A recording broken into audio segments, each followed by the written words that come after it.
Great. Well, good evening, everybody. For the record, Thursday, December 5th, 2019, 5:15 p.m., time for the regular meeting of the Wenatchee City Council. As always, we call the meeting to order, which I have done. Our first item is the pledge to our flag. Since Councilmember Esparza is just back in town, we'll have her lead us. I pledge allegiance to the flag of the United States of America and to the republic for which it stands, one nation, under God, indivisible, with liberty and justice for all. Thank you, Councilmember Esparza. Not only do we have a long agenda today, but we have a long consent agenda today. So roll call for this evening. All 7 council members are here with us. So first item on our agenda, the consent items, which includes agendas, vouchers, minutes, and a number of contract finishes of 3 or 4 contracts. So I'd entertain a motion if we had one. Your Honor, I make a motion to approve the agenda, vouchers, and minutes from previous meetings. I also make a motion for the City Council to accept the work performed by the contractor Road Products, Inc. on City Project Number SW18-11, Ironworks Adjustments, and further authorize the mayor to sign the final contract voucher. Also a motion for the City Council to accept the work performed by the contractor Pipkin Construction on City Project Number 1614, Wenatchee Regional Vector Waste Facility, and further authorize the mayor to sign the final contract voucher. And a motion for the City Council to accept the work performed by the contractor Pipkin Construction on the Montana and Dakota Water Main Replacement Project, City Project Number 1702, and further authorize the mayor to sign the final contract voucher. And lastly, a motion for the City Council to accept the work performed by the contractor Pipkin Construction on City Project Number SW19-05, WWTP Snow Melt and Old Clarifier Demolition Project, and further authorize the mayor to sign the final contract voucher. Second. Motion by Councilmember Huffaker, second by Councilmember Bailey, to approve this evening's agenda, vouchers, and minutes from the previous meetings. Motion to accept the work performed by the contractor Road Products, Inc. on City Project SW18-11 iron adjustments, and further authorize the mayor to sign the final voucher. Motion for the City Council to accept the work performed by the contractor Pipkin Construction on project number 1614, Wenatchee Regional Vector Waste Facility, and further authorize the mayor to sign that contract voucher. And to accept the work performed by the contractor Pipkin Construction on the Montana and Dakota Water Main Replacement Project, City Project 1702, and authorize the mayor's signature on that voucher. And to accept the work performed by the contractor Pipkin Construction on City Project Number SW1905, the wastewater treatment plant snow melt and old clarifier demolition project, and authorize the mayor's signature on that contract voucher as well. Any discussion? Hearing none. All those in favor say aye. Aye. Opposed? Motion carries. Next item on our agenda is citizen comment. If any of the members of the audience are here for any of the public hearing items, we will take public testimony on the sign code, capital facility plan, urban area comp plan, franchise renewal, all of those. I don't think we plan on taking public comment on any of the action items, so if you're here for any of those and like to address the council, you could come up. Otherwise, we'll take public comment then. Anybody have anything they want to say before we get started? Oh, we got 2 people coming up. You want to talk about sign code? Yes, I do. You can talk about it when we get to the public hearing. Because I'm not going to let you. I just want to sit a little closer to you, man. Well, I don't want you to say now. You got to sit to the end. Because I don't want you to say it and then leave. That wouldn't be any fun. Manuel, do you want to come up? Okay.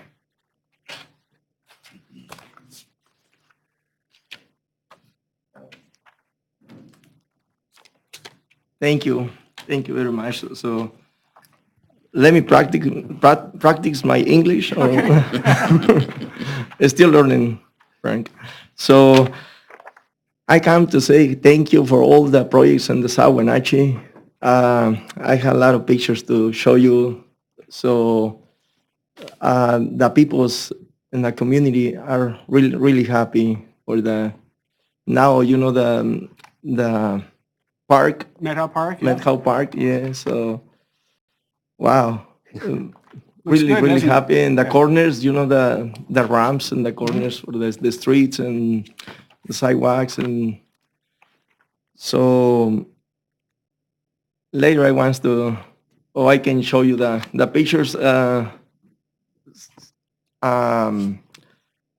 Couple of weeks ago, we had been to cleaning, the South Wenatchee, and Lowe's helped our organization. So, but we are happy to work with you, everyone. So thank you very much for all the projects. Great. Well, thanks, Manuel, for being Thank you. here, and Thank we're you. trying our best. Yes. Thank you. Thank you. Yeah. Thanks, Manuel. Anybody else wish to address the council before we get started? All right, here we go. Put on your seatbelts. First item, lease amendment number 3 with the Women's Resource Center. Allison. Good evening, Allison Williams, Executive Services Director. You have before you what we hope is the final lease amendment for the Women's Resource Center of Parcel D of the Parkside property. They have finalized their financing, and their finance team required that the lease be consistent with the term of the financing. So this simply adjusts the term out to April 1st of 2061 and removes the language which said whichever is earlier. So staff would recommend approval of this lease amendment number 3 with the Women's Resource Center. So we just took out whichever earlier? Mhm. Oh, okay. And extended from December 31st of 2060 to April 1st of 2061. I'm going to make a motion for the city council to authorize the mayor's signature on lease amendment number 3 between the city of Wenatchee and the Women's Resource Center of North Central Washington for Parkside Parcel D. Second. Motion by Councilmember Poyer, second by Councilmember Harold to authorize the mayor's signature on lease amendment number 3 between the City of Wenatchee and the Women's Resource Center of North Central Washington for Parkside Parcel D. Any questions for Allison? I've heard they've issued a contract.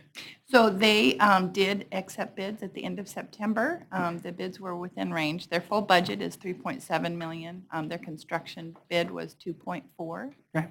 They'll break ground next year. It's a 9-month to a year construction process. So we'll have 20 new units of permanent supportive housing, Which are needed. sorely needed. Any other questions or comments? Hearing none. All those in favor say aye. Aye. Opposed? Motion carries. TPA annual budget. Allison. Rita was going to be here. I don't see. She just walked in. there. So at the last regular meeting of the Tourism Promotion Area Board, they take their budget and divvy it up, and then they bring it to you for approval. And annually, you are to approve their budget and the list of contributing hotels. And Frida, I don't know, so we already, in the 2020 budget, we had adopted the spending threshold. So the TPA just did their regular process of allocating. They did want the caveat that should revenues come in better, or if there is a special project, they may come back to you with a budget amendment.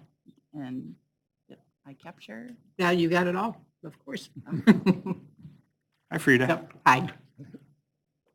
Any questions for us and so forth? So Been a good year.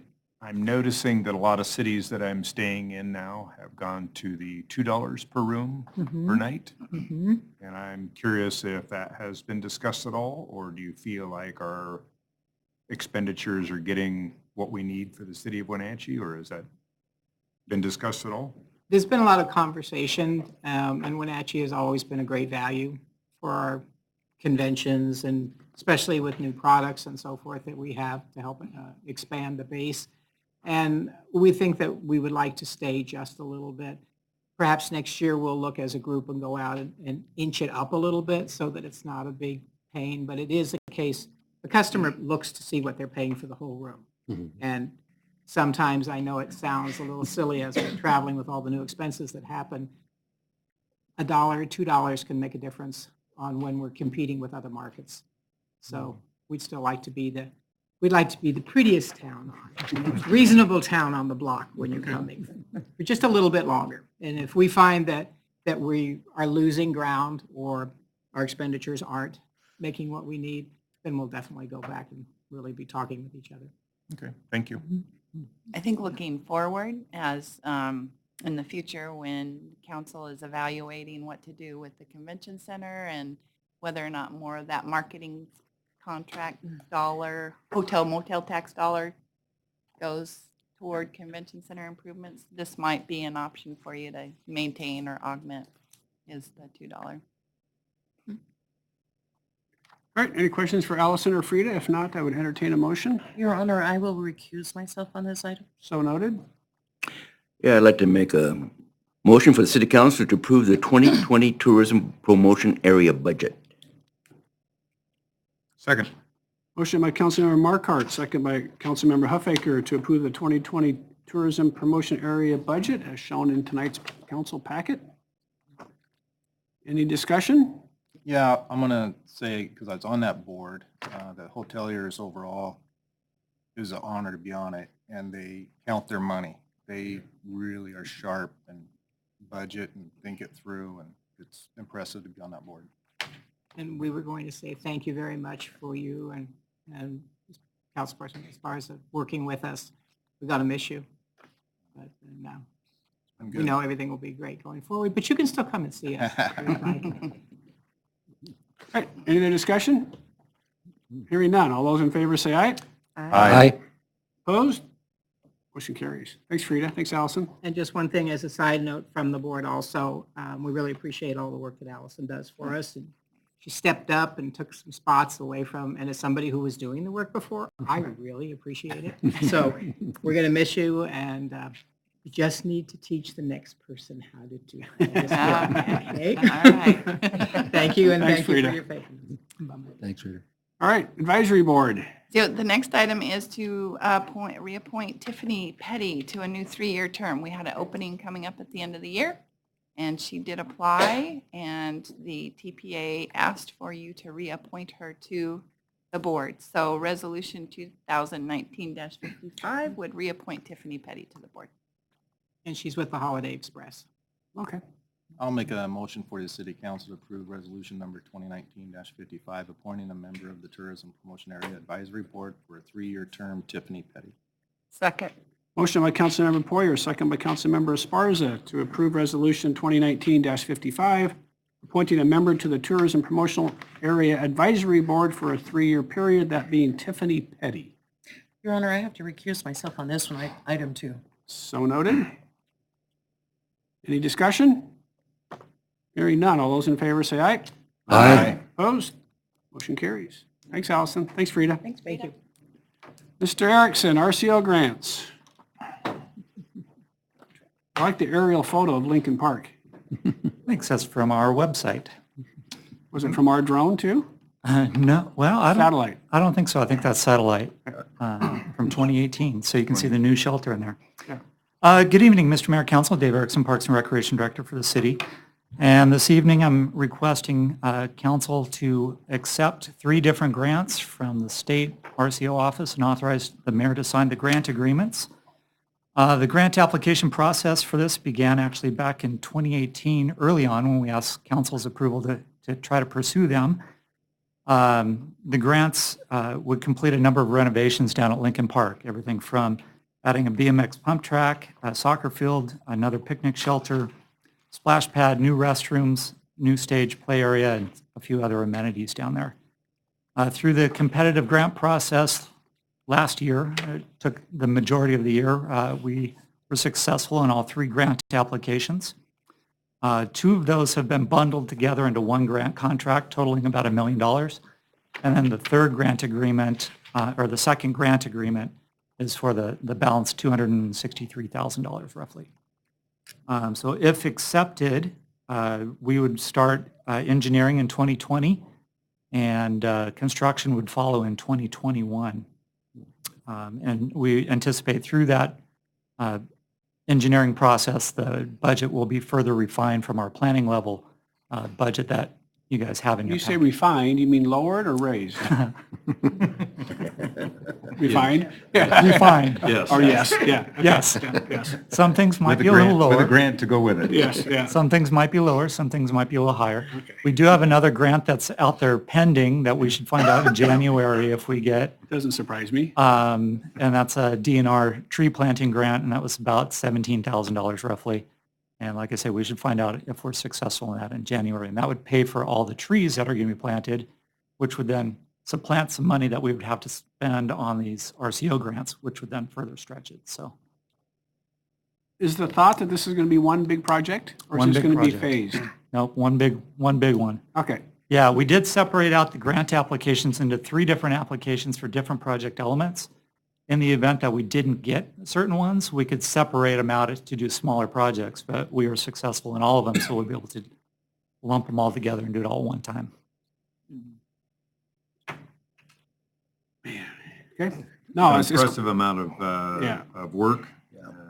I'm hopeful that there aren't too many refinements on the budget.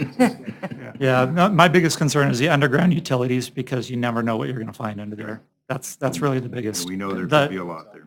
The frosting on the top is pretty straightforward, you know, all the fun stuff, but the utilities is my biggest concern on this. I just have to say that I think Dave is a rock star. He's making our city look so good. He is the You grant know, king. The Grant king, outdoors, you know. yeah. all right, any questions for Dave? If not, I'd entertain a motion. We're doing these as 2 separate motions, I take it. It sounds like it, Two of yes. them, correct? Yeah, let's do them separately then. Very well, Your Honor, Motion for the city council to approve the project funding agreement 18-18246D with the state of Washington for the Lincoln Park project and authorize the mayor to sign the agreement. second. Motion by Councilmember Huffaker, second by Councilmember Bailey to approve project funding agreement 18-18246D with the state of Washington for the Lincoln Park project and authorize the mayor to sign the agreement. Discussion? Hearing none. All those in favor say aye. Aye. Opposed? Motion carries. And the next one? Your Honor, I'd make a motion for the city council to approve the project funding agreement 18-1250D with the state of Washington for the Lincoln Park project and authorize the mayor to sign the agreement. Second. Motion by Councilmember Bailey, second by Councilmember Markart to approve the project funding agreement 18-1250D with the state of Washington for the Lincoln Park project and authorize the mayor to sign the agreement. Discussion? Hearing none. All those in favor say aye. Aye. Opposed? Motion carries. Thanks, David. Thank you. What shoes you wearing today?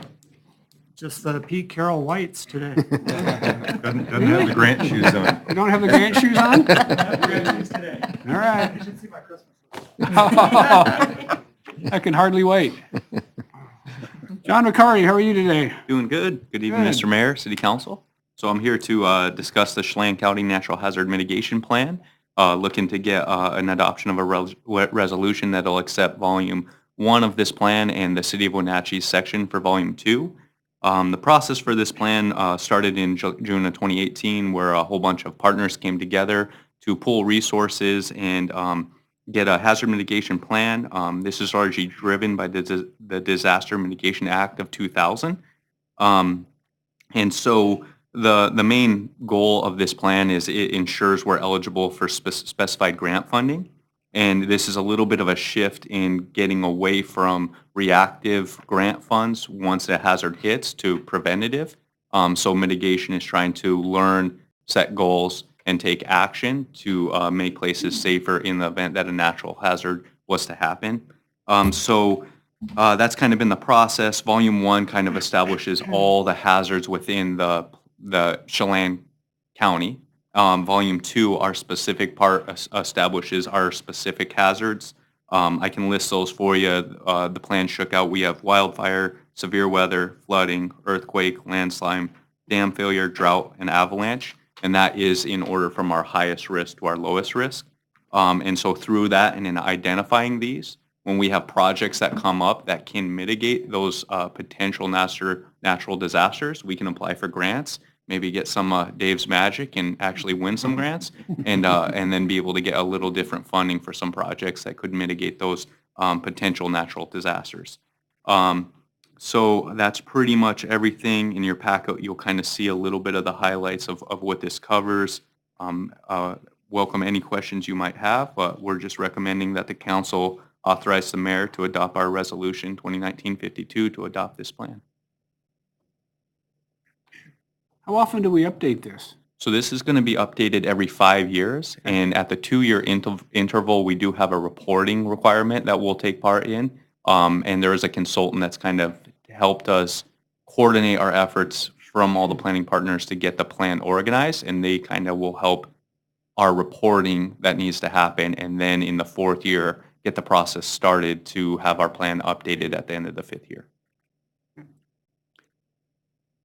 John, I guess I noticed in our packet here when it listed the hazards, it looked like it was just alphabetical to me, and why wildfires are the lowest priority and why Yeah. earthquakes are higher than that. I mean, Yeah, and in the packet here, this just listed in no specified order, just all the hazards that exist in the county. So that's volume 1. okay. And then volume 2 is the particular to city of Wenatchee city limits.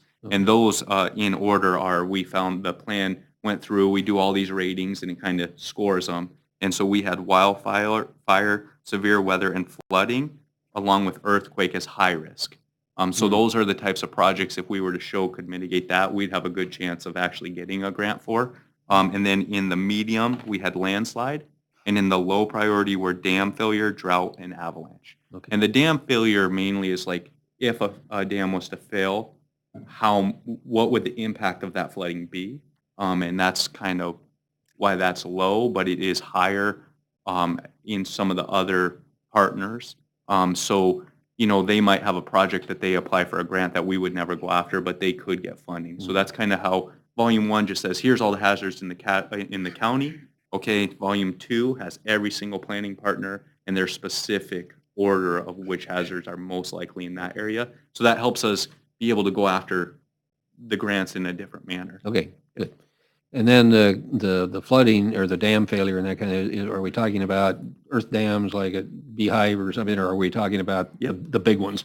I think the biggest risks are the Beehive when they do the assessments. So the big ones like on the Columbia, not our problem kind of thing. yeah, and much less risk of failure due to the maintenance that they continue to see. But when I was in these planning partners, a lot of like the dams that are out in the wilderness areas were the ones that were talked about, that those in specific for some of those districts could go after funding to do some rehab projects and actually maybe be able to get a grant for.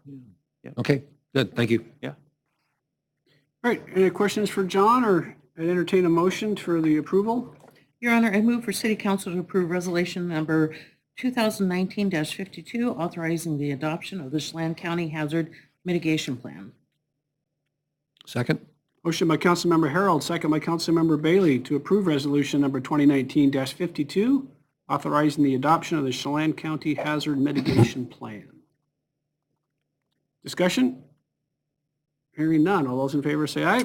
Aye. Opposed? Motion carries. Thanks, John. Thank you. Historic Preservation Board appointments. Glenn, you doing that?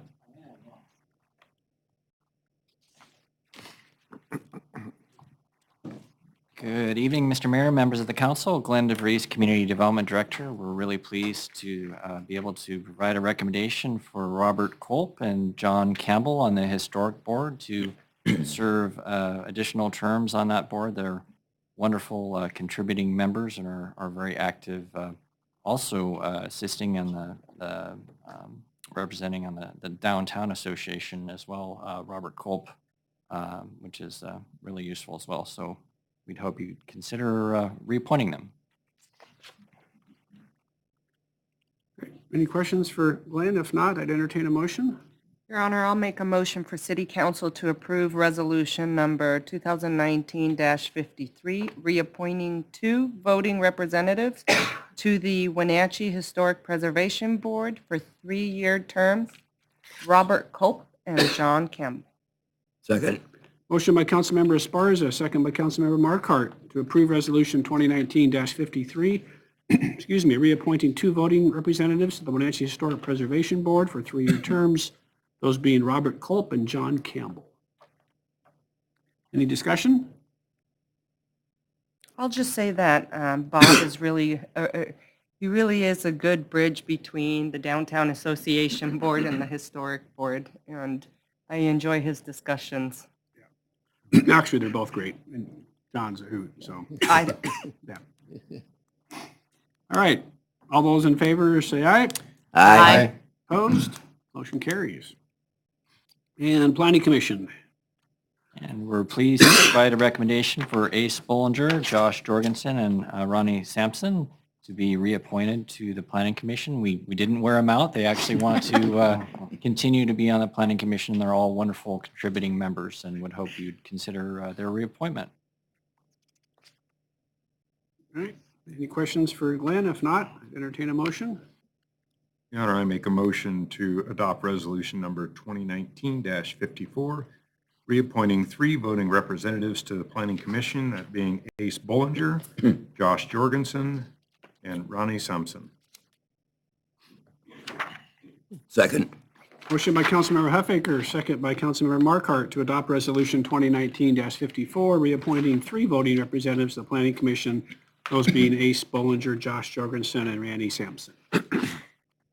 Discussion? Just one comment. This is a really tough commission to be on, and it's really good that these people are returning because it's not an easy job. But I was surprised by the fact that we have a term limit on that. Can you explain what the reasoning is? Yeah, Okay. it's to assure that there's a ongoing diverse perspective represented on the Planning Commission, so that people aren't serving, the 20, 30 years on there, which used to be the norm, Mm-hmm. to allow other folks to participate. I'm kind of surprised we don't have that on more of our, It's very common. yeah. All right, any other discussion? Hearing none, all those in favor of the motion say aye. Aye. Opposed? Motion carries. Thank you. Thanks, Glenn. All right, 2 more action items before we get to our public hearings. Next one is regarding our contract for providing housing for our inmates at the Chelan County Jail. And so Brad Posenjack has that. Good evening. So Chelan County has proposed a contract with the city of Wenatchee for continuing to house inmates as they have done for many years. Basically, they proposed a rate of $120.5 per day per inmate.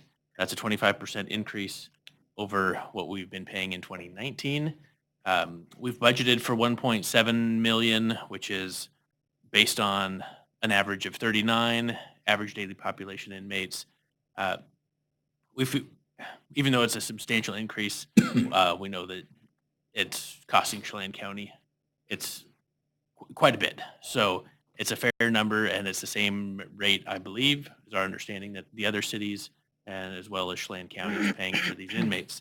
Tonight, we're asking that you authorize the mayor to sign the contract after we have negotiated the draft contract we have from the county. The basic rates and the principles are in there. There's a few administrative things that we want to get clarified and added or removed. And since we want to get this done by December 31st, so that we have a contract in place January 1st, but we know that we're not going to be able to get that all done by next week's council meeting. Yeah, so obviously we've agreed on the rate, it's budgeted, so we're sort of fine with that. What we were surprised with when we got this last week was we just assumed it would be the same contract with a new number. And they decided to change some of the definitional stuff, and they sort of rewrote it in a number of, I don't think there's anything incredibly significant that we're worried about. We just want some clarification and make sure that there's provisions in there for us to get repaid at the end if we overpay, and there's just some stuff in there that's not quite there yet, and I think we'll be working on it between now and the end of the year to get it done, but at some point I'll need authority to sign it. So if you all trust me to look out for the best interest of the city, we're asking for approval and with a few contract changes that we're still trying to work our way through. And if anything significant came up in negotiations with them that we're changing any of the basic principles that we've been made aware of, then we would wait until after January to sign it and bring it back to council. Yeah, we need to have this contract before the end of the year, and I didn't, so we're close, but we're just not quite all the way to the very end, so. Your Honor, on the actual price of, room and board kind of thing, but then last year, they tagged us with a, 25 cent, or 25 cent, I wished it was 25 cents, $25 processing fee for each booking. And then there was some further discussion about, that changing or going up or down or whatever. Where does that stand right now? That's gone away. That's So gone away, the okay. $25 booking fee is gone, and this sort of blended into the $120 a night. Okay. Version. I think the bigger picture for us is just the stuff on medical, for instance. We obviously pay for all of the medical for all the folks that are in there. And we just want to make sure that they're not trying to add on. They do have some physician assistants that are there. They're part of the clarification that we're okay with that. Clarification that, we've been sort of trending down. So even at the numbers we're looking at, if we pay based on the 39, when you get to the end of the year, there would be a pretty dramatic overpayment.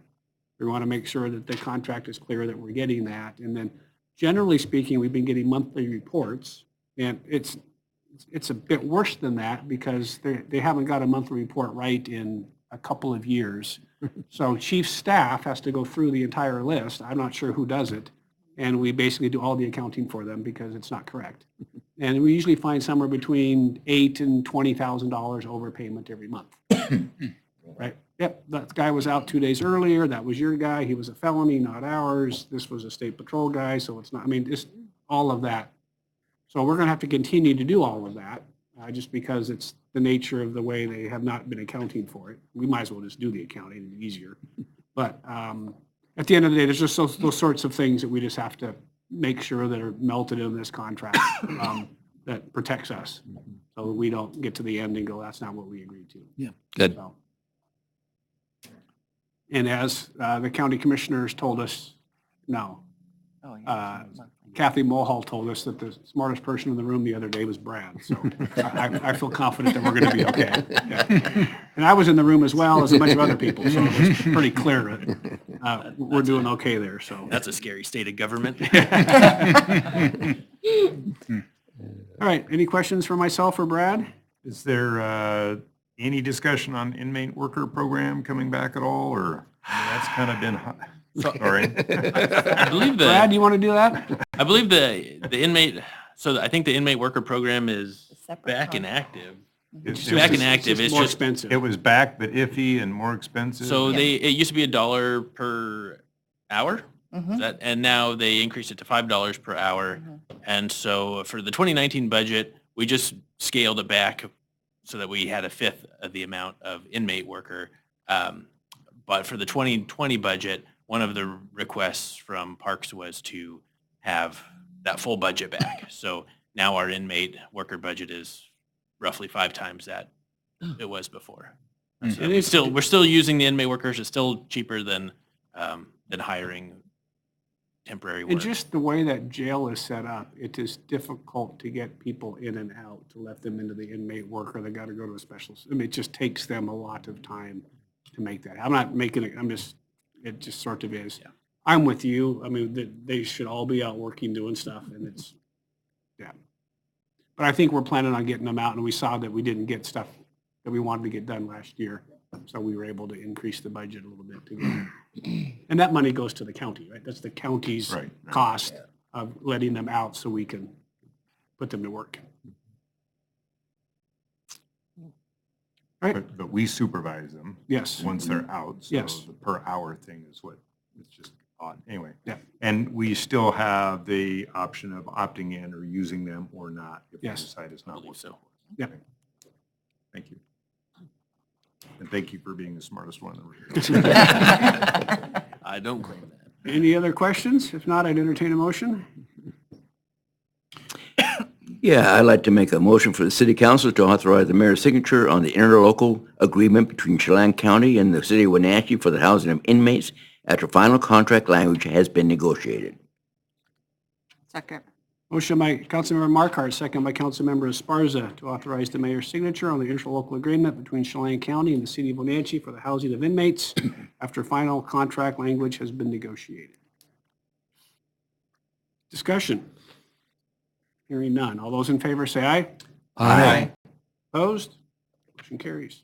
Thanks, Brad. You. Ecology construction grant. John, you're back. Yes, sir. Hello again. So, yeah, I'm here just to present the ecology construction grant for the Walla Walla Street Stormwater Retrofit Project. Back in 2013, we received grant funding to do design for 2 water quality projects, the Peachy Street Basin, which will be constructed this year, which we did get construction grant money for that project as well. And then the one that we're presenting tonight, the Walla Walla Avenue Stormwater Retrofit project. This project is kind of fixing a little bit of a design flaw or system that isn't working out on Walla Walla. And so it's going to kind of eliminate the swales that we currently have, put in some catch basins that have sumps to remove sediment, get that flowing through infiltration trenches, and ultimately improve our water quality that discharges to the Columbia. When we are doing retrofit projects to existing infrastructure, that's what allows us to apply for these grants.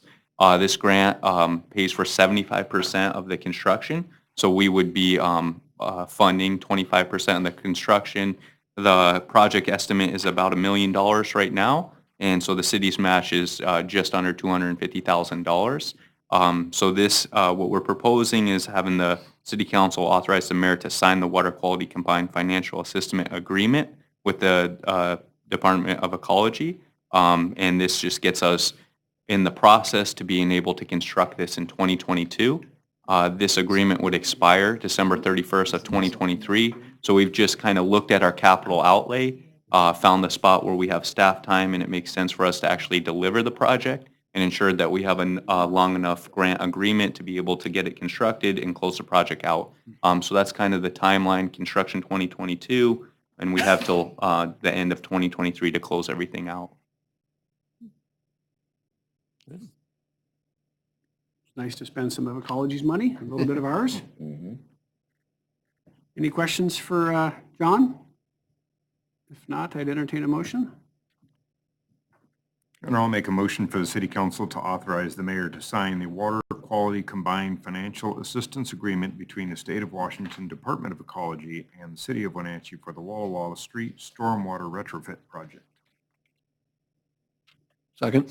Motion by Councilmember Huffaker, second by Councilmember Bailey to authorize the mayor to sign the water quality combined financial assistance agreement between the state of Washington Department of Ecology and the city of Wenatchee for the Walla Walla Street Stormwater Retrofit Project.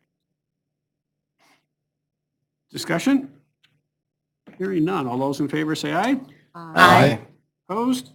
Motion carries. Thanks, John. Yep. All right. So we've got a number of public hearings this evening. First thing we got to do is the council members all have to refine where it is that we have our sign code update. We have so much information today that we got to find a different spot on our iPads to find them. So for public hearings, what we'll do is we'll first hear from staff. Council will ask staff any questions they may have. We will turn it over to the audience for any comment they would like to make, and then we'll turn it back over to the council for any action they may be willing to take. The first item tonight is regarding our sign code amendments to chapter 10.50. So I will turn it over to our staff, Stephen, and looks like Matt tonight. So gentlemen. Good evening, Mr. Mayor, members of the council. Tonight we're presenting to you the recommendation of your planning commission from their report, their process on updating the city's sign code. Are you doing it? Sorry.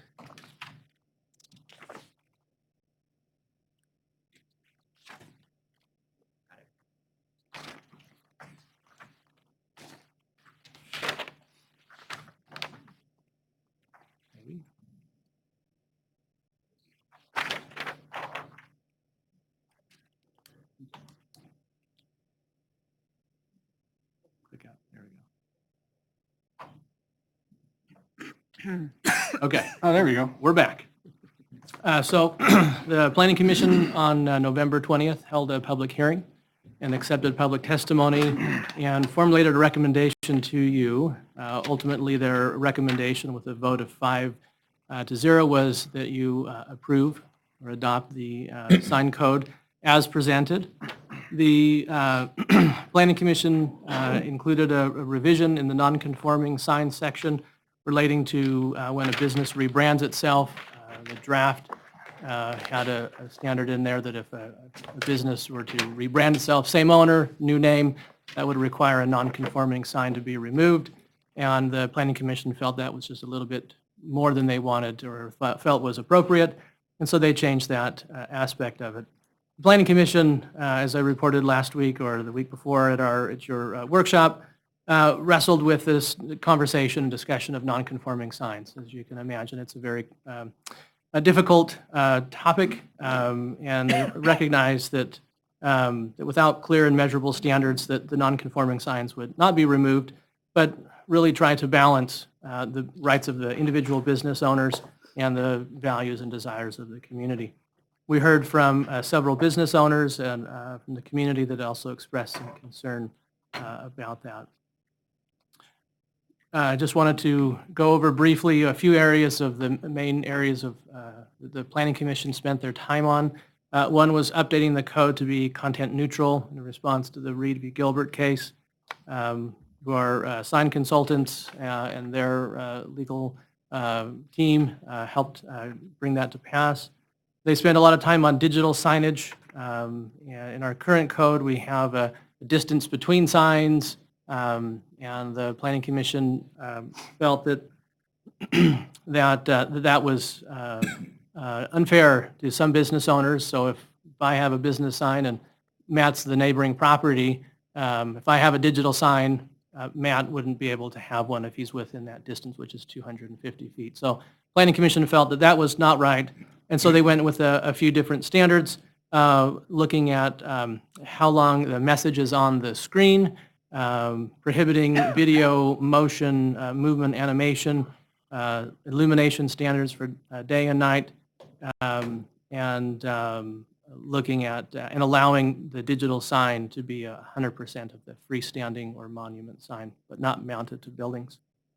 They also spend a lot of time on temporary signage, balancing, again, the interests of the community and aesthetics, looking at a variety of different types of signs that are temporary in nature, from the sandwich board signs on the sidewalks to banners to signs that are in yards and on construction sites and things like that. So they kind of went through the whole gamut of temporary signs, looked at size, location, quantity, duration for these variety of sign types. They, again, as I mentioned, they also spend a lot of time on non-conforming signs. In the draft that is before you, pole signs, new ones, would not be allowed south of the Wenatchee River. They would only be allowed north of the Wenatchee River and within 50 feet of the highway right-of-way. Signs would be removed if a building or structure is vacant for 6 months. So that is a reduction from our current code, which is 12 months. Non-conforming signs as now can't be altered or made more non-conforming, and if the owner of the sign wanted to make some alterations to it, they would need to bring it into conformance with the current code. Converting non-digital signs to digital signs is prohibited, so that would require an individual to remove their sign, but most likely if it was a non-conforming sign, the sign would go away, and then they could replace it with a conforming sign. And then changes in use require the removal of a non-conforming sign. So in the code and through our workshops, we've discussed and I went through a lot of those scenarios of when a non-conforming sign can be retained, when it would need to be removed. Staff has prepared Ordinance 2019-50 for you, which would adopt the Planning Commission recommendation for your consideration this evening, and I'm happy to answer any questions that you might have on the sign code update. So could you back up to the previous Absolutely. slide? I just want to spend a minute on the bottom bullet there. We met, for those of you in the audience, we workshopped this the last time we met. and discussed the non-conforming sign issue. And I think specifically in my mind, a bottom bullet that basically said that in order for a non-conforming sign to be changed, it's the change in use of the building that would require the change. So if you think of Taco Bell, for instance, if Taco Bell is going to be there for the next 40 years, Taco Bell gets to have the very tall non-conforming sign. Chances of them becoming McDonald's is probably pretty slim, and so that sign will be there forever. I personally struggle with that. It would be the same as that sign as Harbor Freight and others. I look at what our community has mentioned and in the comments we got. And so what you have in front of you, again, just for your consideration, is an alternate to that, which is this one in yellow, which I asked staff to draft. That would be if you felt the way the mayor felt, that these signs should have a useful life, if you will. There is some language there that would basically give them 10 years to come into conformity with our current code. I know other cities have put 5 years in and then added another 5, but I think our attorney is sort of okay with that number, Mr. Attorney, over there to the left. Yes, I think we're okay with 10 years for an amortization period. And my thought on that is we're getting ready to spend, I don't know, $100 million on North Wenatchee Avenue in over the next 10 years, and what do you want it to look like? So again, I'm just telling you that I gave you an option there if you're interested in something a little bit further than what the Planning Commission did, just something for your consideration. And it would be the one in yellow. And that 10 years would start when this new code is adopted and goes into effect in, what's the? 30 days? 30 days. January 20th, I think, is the. We date. actually put a specific date, I think it's January 10. 10. Okay. So obviously we have members of the audience who wish to address the council. Do you guys have any questions for staff while we have them here? I have one, Your Honor. Clarify for me, if you would, when we're talking about temporary signage. The term temporary means, at least means to me, that it's there for a period of time and then it would go away. Right. Okay. But when you get into some of those different kinds of signs, particularly, and the one I'm using as an example would be the feather shaped signs. Then it says it's there for, there's no limit. So if it can be put up and if there's no limit to it, then at least in my understanding, that becomes a permanent sign. So clarify for me here how what definition are we using here? It should be a permanent sign if there's no time limit, right?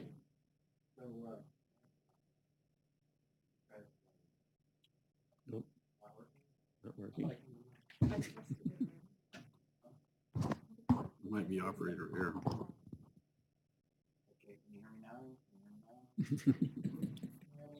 You gotta have the computer know. people. Oh, here we go. Okay, thank you. Had to be smarter than the mic. I failed. Let me see here. So feather signs, this is a category of signage, and as we went through it, the temporary signage, the various categories were looked at, and for example, feather signs were significantly limited unless, except for special events. As the subcommittee stakeholders and planning commission looked at it, they wanted limitations, but they ended up with some of the concerns on that these get wind whipped and torn and shredded, and that, okay, we're going to limit the number of them under this proposal, but we want them maintained. We don't want shredded feather signs standing up there. And so what this does is it does that limit, but it makes sure that they're kept in good condition.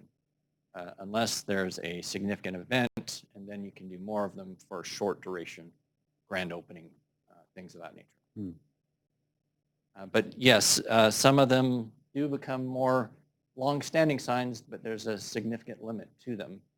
But that temporary nature, a sandwich sign come out every day, but they're removed when the hours of operation of the business cease, which can be in the evening, depending on when that's done. So, yeah, it's a category of sign. Okay. Not sure of that. Any other questions of staff before we That's hear just my from the audience? definition, my problem with definition, but for now, we're okay. Any other questions? All right. Thanks, gentlemen. All right, so we're talking about our sign code update, so we'll just have whoever wants to come up. We'll give you 3 minutes or so, name and address for the record. So who's first? Come on, Mike.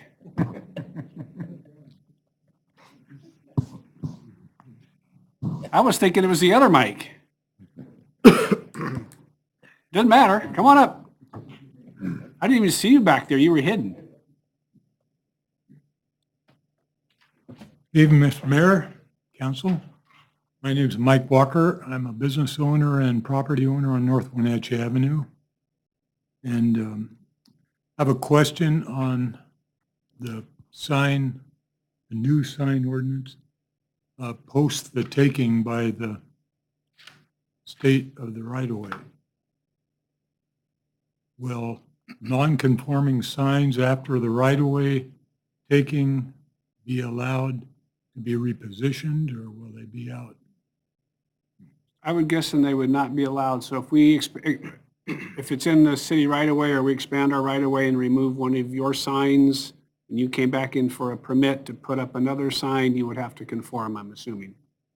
Steve Smith is not nodding his head at me, but. Yeah, I'm just thinking that through. Seems disingenuous to me that this new sign code would happen just before the taking. Yeah. Yeah, Well, very disingenuous. I don't know, and maybe Rob can explain. My understanding, like with Washington State Department of Transportation, when they negotiate to buy that right-of-way from you, they'll include the value of the sign to some degree in that purchase. So you're being compensated for the right-of-way as well as any improvements. Is that typically how that works? Yeah. Yeah. Yeah, so we were just talking about that, about the McKittrick Street interchange as we get ready to do McKittrick Street, and some of those billboards perhaps and signs will get removed, and the issue is if they come back in for a permit, will they be allowed to go under the old code or the new code? And I think the answer is it's going to be the new code. Yeah. I think that's, yeah. Unless someone tells me otherwise. Are we talking billboards or regular sign? I'm just talking about signs on my property. Yeah. They're not billboards. Like a monument sign or something? Monument signs, reader board signs. It's, yeah. I can't answer that off the top of my head. I don't know. The code doesn't have a relocation provision, so just looking at it from a code perspective. You need to talk into the mic, and then you got to keep it right up there so everybody can hear you. Yeah. Just looking at it from code perspective as far as permitting, the code doesn't have a relocation provision for, say, a pole sign or what have you. We'd look to legal counsel, but we'd be unaware how we could issue a permit for a non-conforming sign and relocating it to another section absent something in the code or direction from legal counsel. Our perspective is that the new sign would have to conform to the sign permit section at that time.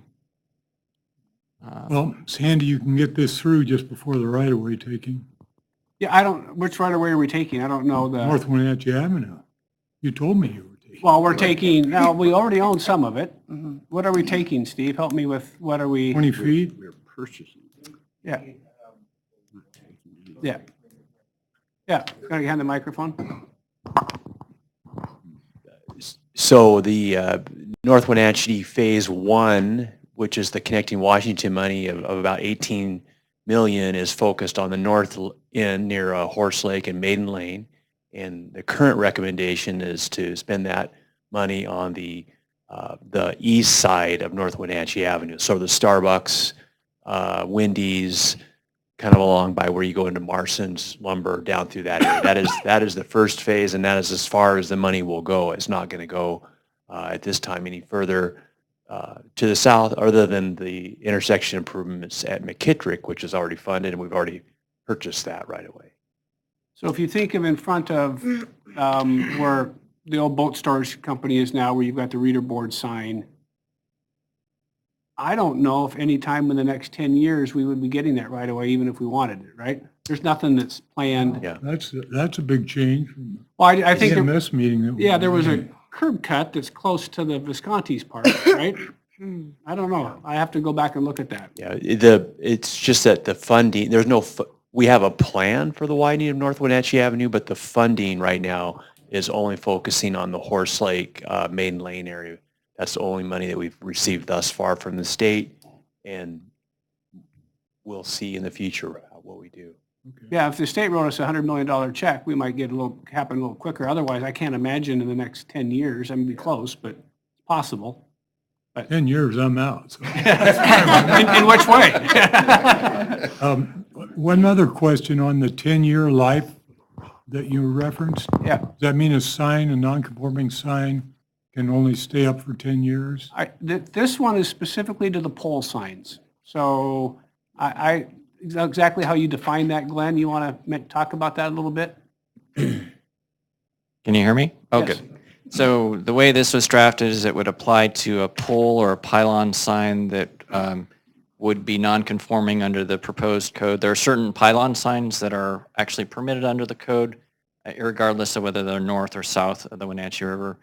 But yes, after a non-conforming pole or pylon sign, after that 10-year period, after January 10th, then they would, within that period, need to be removed. There are certain exemptions in this alternative proposal. One, if it's determined to be a historic sign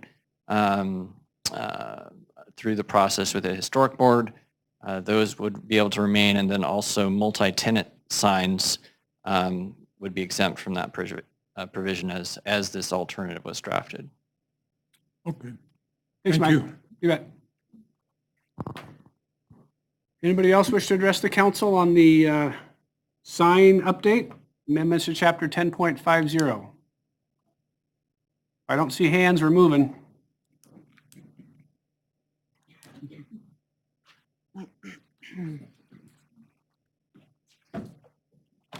Mayor, council, thank you for your time. My name is Michael Noyd. I live at 1720 Madison. First of all, I don't want to come across that I'm against the sign code. I think there are a lot of good provisions that are important for the community, but I'm having real heartburn over this non-compliant sign. And when you get down to it, there's a number of issues associated with it. There are a lot of moving variables here, and it's very difficult to understand. Now we have yet a third variable, meaning a 10-year non-conforming sign. My understanding, the way the code is written, a single tenant occupant in a building, if they move out, the sign has to come into conformity, irrespective of any building permit or any improvements. So a single tenant user moves out, the non-conforming sign comes down. Yet a multi-tenant or a building that has multiple tenants, one of the tenants moves out, the sign does not have to come down. How is that fair? How is that equitable for someone that has a single tenant building versus a multi-tenant building? That's a difficult pill to swallow. I don't understand the 10-year conformity. Is that in addition to this existing regulation? I understand the intent of Walmart, Target, Taco Time, Harbor Freight, all these tenants that are most likely have a much longer lease term than 10 years. Because you're not going to be able to change non-conforming signs on these large companies that are going to be in existence or have their locations for a long time. I submit to you the trigger of turn of conformity is at which time these buildings are remodeled, similar to other building requirements. For example, when you put in 50% of the assessed value back into a building, you can plan for those things as a building owner.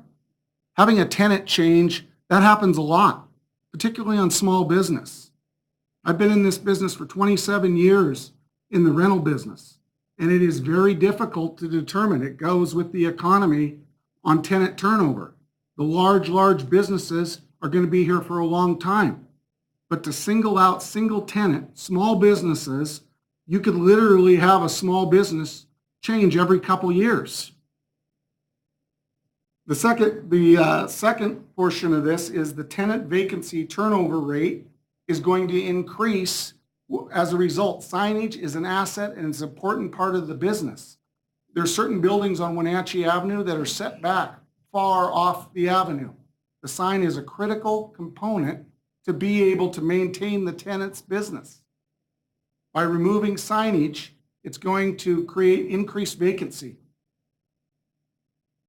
I would ask that you align the multi-tenant building with the single tenant building.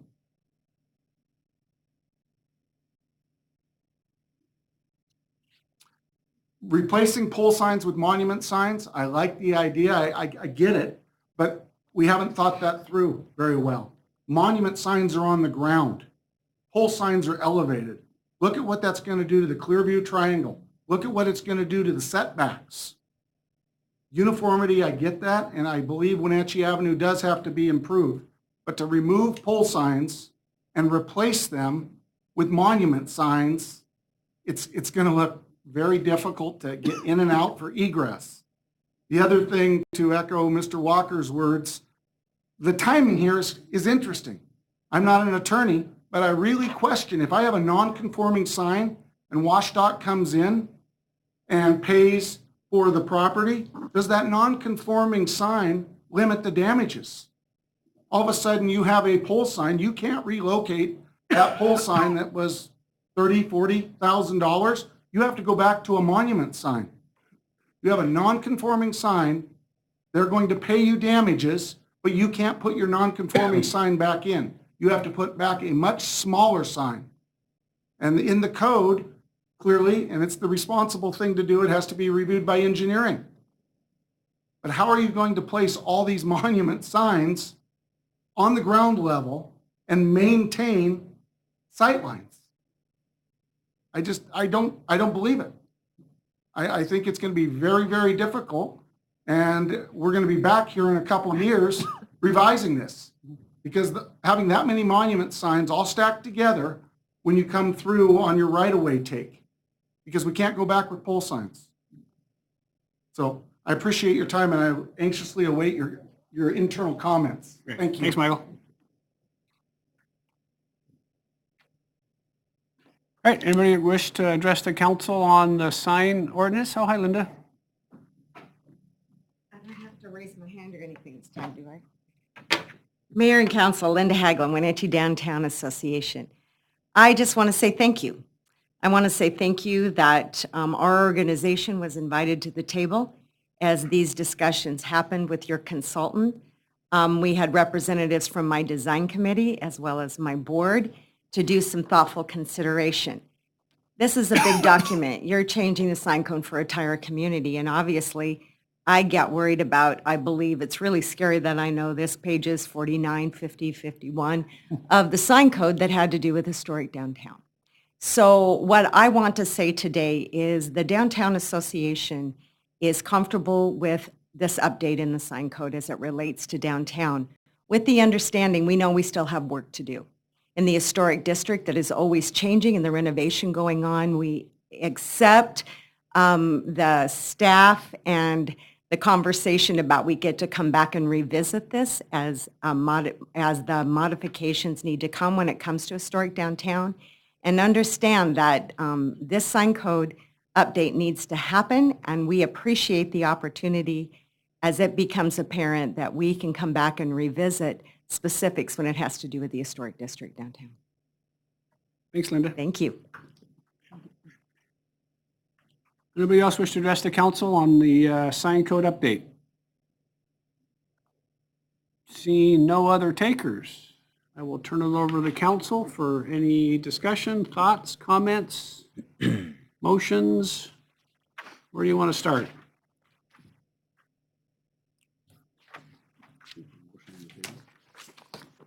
Yeah, generally a motion and a second for discussion, or? We need to discuss which motion that we're going to put forward at this moment, though. Okay. You agree? Can we discuss that and kind of work that through first? Yeah, so again, as I said, I appreciate what the planning commission had done. I am just concerned about the longevity of leaving some of those pole signs up for the next 20 or 30 or 40 years as we continue to redo North Wenatchee Avenue. When you look at the litany of comments that was attached to today and we have online, I think the community has told us loudly and clearly that they want North Wenatchee Avenue to look differently. I think they want the pole signs brought down. What a great community you live in, except for North Wenatchee Avenue and how awful that looks. The comments are in there, and you've seen them all. So that's the reason why we provided you with the alternative. Clearly up to you to make those sorts of decisions. You can make changes any way you want, but that's the reason why we have them here. I had one question. Well, I have kind of two, I wouldn't say concerns, two issues. One of them was the comment on, as I understand in reading the code, which was a lot of stuff to read in a short period of time, that it still respects the Clearview Triangle, which is that in city code or is that in the WashDOT design man, whichever one it is, but it clearly respects the Clearview Triangle needs. So the placement of the monument sign would need to provide that view shed for egressing traffic. It's not like monument signs are going to go right up to a curb line. That's correct, if staff can respond. There'd be two things that would be looking at that. One, there's a 5-foot setback, given that it's a solid structure. Pylon signs are also allowed in the same height and manner as the monument signs. Make sure you talk into your microphone. Okay, so your friends sorry about that. Yep. So first of all, there's a 5-foot setback from the property line right-of-way edge. Additionally, yes, Clearview Triangle issues will be looked at.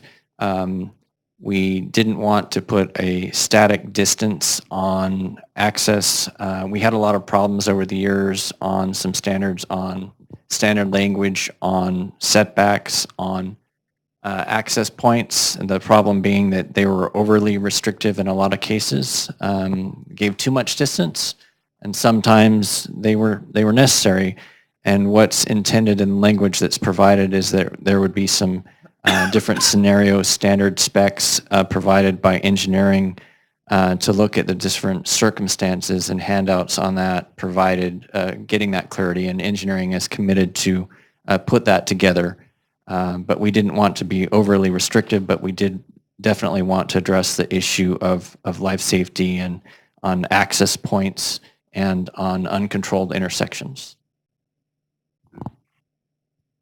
And my other just general comment of I guess what has interested me the most is how to address the issue of, I'll just call them the zombie signs, the zombie pole signs, that the framework remains while somebody is trying to find another business to go in the location. And my general feeling of that, my general belief of that is that in order to bring about change in a community, some things become non-conforming, and I believe case law says that the intent of non-conforming provisions are to require eventual conformity, and we without some, and that's a very focused is for me is the so-called zombie signs, the one that are just the frame that's left there waiting for a new tenant, and I think somehow we need to address that so that we have this ongoing maturation of the community's design standards.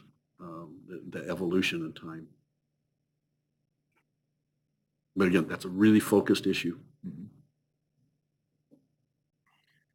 Glenn, could you address what the discussion was, the difference between a single-use building versus a multi-tenant building, and see if you can address that for my curiosity? Yes, you bet. This was a discussion in the subcommittee in the Planning Commission.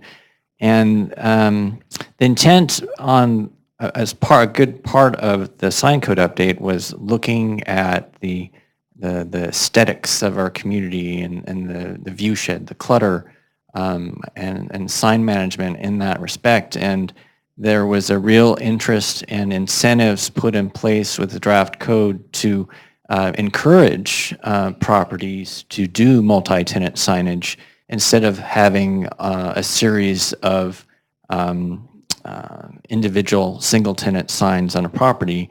And so given that during the planning commission process, they actually incentivized multi-tenant signs and gave some deference to them with respect to whether they're non-conforming or not. So for example, their recommendation before you, irregardless of this proposed alternative, was to not treat them as non-conforming when there was a change of use unless the building became vacant or all users left.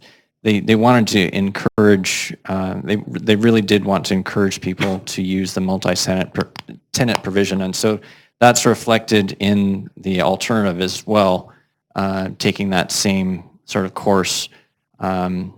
Yes, they might be a pylon, a two-prong pole sign or a pole sign, but there's less clutter than multiple signs. So that was the train of thought.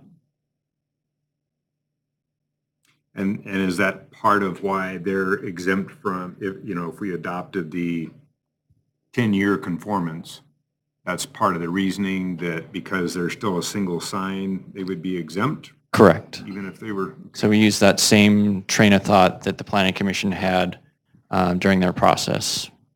I'm struggling with that a little bit, but I guess with the idea that this is a starting point and a base that we can then tweak down the road, I'm okay with adopting the alternate.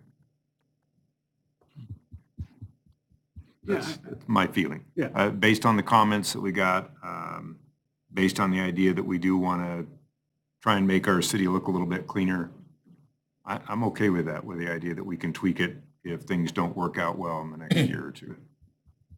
I would concur. Council always has the ability in the future to change the code. I think, Linda's comments were, let's work on the downtown stuff, and I think staff wants to continue to work on the downtown stuff. I think at some point we have to draw a line in the sand on the big ones, and it was 10-year plan. There'll be, I'm guessing, a new mayor and a number of new council members in 10 years, and if it becomes a hardship, they can certainly change it. But at some point, we have to draw a line in the sand and say we want North Wenatchee Avenue in particular to look different. One of the comments, again, I don't want to be Leavenworth, but they did make a comment, if Leavenworth can use monument signs and very small signs and not have the pole signs, why can't North Wenatchee Avenue have some of that as well? And again, I don't want to be Leavenworth, but I want to be slightly different than we are now. And I think that's the goal. The issue is how do you accomplish it? I'm good with the amendment. I would ask Steve to go do the legal research on a really good question by Mr. Walker, because it sounds like staff is of the opinion that the sign goes, and the last thing we need is, potential litigation should they go with that if we don't clarify it for them as to what needs to happen.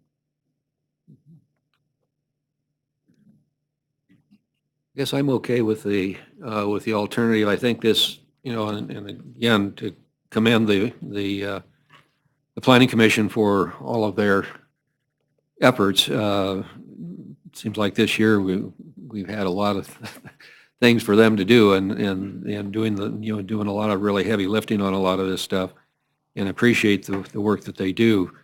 And I can appreciate the heartburn, really, I guess, that they've had on this particular issue. With that said, I think one of the things that's really important is that this new sign code, having looked at that quite a few years ago, long before I came on the council, there's a great deal of clarity brought to this that there has not been for a long time.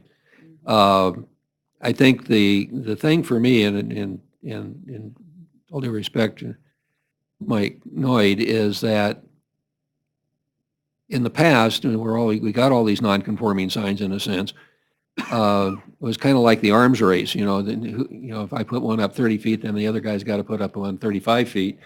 and then the next one's got to be 40 and twice as big. So I think where we are is it does bring some equity, and then I'm sure there's things in here that are going to come up, and we're going to need to have some kind of mechanism to take a look at some of these things that maybe don't work. But I think it brings some equity, more equity in a sense, to where we have been.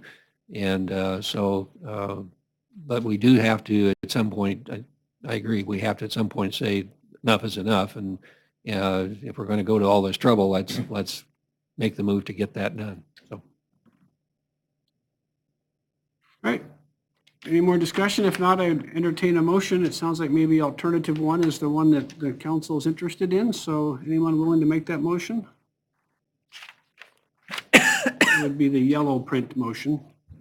Your Honor, I move to adopt the recommendation of the City of Wenatchee Planning Commission incorporated in Ordinance 2019-50 with the following amendment. The amendment noted as Alternative 1, 12/4/2019 would provide a new subsection WCC 10.50.1509, providing for the amortization of non-conforming pole and pylon signage within a 10-year period. Second. The motion by Councilmember Harold, second by Councilmember Esparza to adopt the recommendation of the City of Wenatchee Planning Commission incorporated in Ordinance 2019-50 with the following amendment. The amendment noted as Alternative 1 dated December 4th, 2019 would provide a new subsection Wenatchee City Code 10.50.150 subsection 9, providing for the amortization of non-conforming pole and pylon signage within the 10-year period. Discussion. We've all said a few things. Anybody else want to say anything? Mike? Oh, I just struggle tremendously with this. I'm thinking if I owned a single building, single tenant, I have probably less money than somebody that has a multiple building and multiple tenants. But I'm going to be the one that gets financially hurt more. So that struggles. I also, as a whole for Wenatchee, what's good as a whole, I believe this brings us closer to that. But it's a battle for me. I hope we maybe relook at it in a couple of years, but I'll vote yes, but I'm struggling. Anybody else wish to say anything? Glenn, now that we have a motion, I would like just a couple clarities just to make sure we're perfectly clear, because I know we've gone through several iterations. And with this alternate and attachment 1 in our packet, this is quite a bit scaled back from what we started out as. And my clarifications are we did not address windows. That's correct. And the idea we had, our thanks to the members of the public, Downtown Association, Chamber of Commerce, we had a really good discussions on these things, and we just couldn't, the group just couldn't come to consensus on certain things. And they thought, for example, that window signs should be regulated, but they didn't arrive to a spot where they were comfortable yet with, and so the idea is, well, let's put that aside. We need to monitor this code anyway over the time and continue to engage the downtown and the chamber and the public. Let's have this as an ongoing work item in addition to monitoring at the same time. And that was my understanding. I just wanted to make sure I was correct in my understanding. And then awnings and signs on awnings, can you address that just a little bit where we're at with? Certainly. So awning signage is permitted. There is some additional guidance on scaling. So for example, instead of writing on an awning covering the entire frontage of an awning, it would be centered, say in 2/3 of it. So there's some additional guidance on it, which we didn't have before, but it's certainly a allowed and encouraged option. It doesn't allow for, say, backlit awnings, but it's definitely recognized as a significant, important feature for business owners and accommodated. But as with all signage, there's more design features. Part of the intent of this and engaging the consultant is to provide more design features as far as what it looks like and options So, and I hopefully encourages folks to be aware of other types of signage as well, because there's some pretty cool different ways to light things and features. So hopefully it has that effect as well. But a non-conformance awning right now is something that we haven't addressed as far as a time period to removal. If somebody had an awning with a sign on it, So it would be fine, you know, if a business, you know, a business that goes into effect and has a written, you know, I'm just going to make this up, Bob's Fish Stand. Yeah. Source Ono from Hawaii. If that changed use, certainly the new owner would want to repaint that or what have you anyway, and would need to do that within within a within a, conforming. within time frame. Yeah. Okay. That answers my question. Thank you. And again, thank you to you guys and staff and Planning Commission and the committees. I mean, I countless hours have been putting into this, and I know it's been a really tough decision by everybody. So I appreciate everybody's efforts. I think I really appreciate all the hard work you've done. This has been a tough road, and I think it's important to remember that as we go through time, things will have to be tweaked, and we know that, but ultimately, this is a great place to start with, I feel. All right, any other comments, questions for staff? All right, then I'll call for the question. All those in favor of the motion, say aye. Aye. Opposed? Motion carries.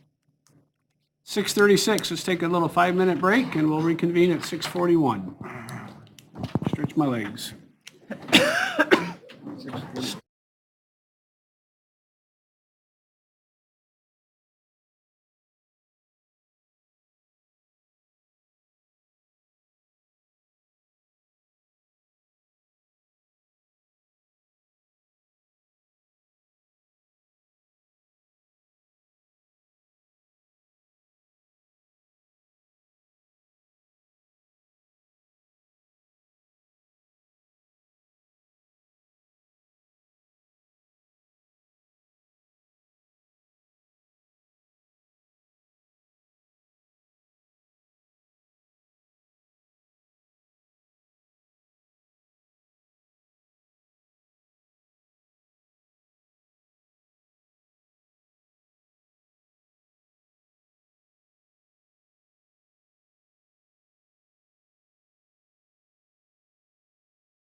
Yep.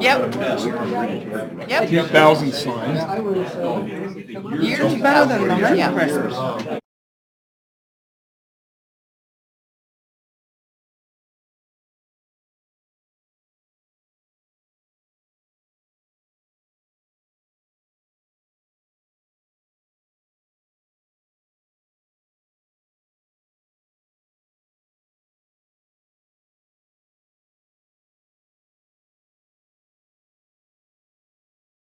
One is Oh, yeah.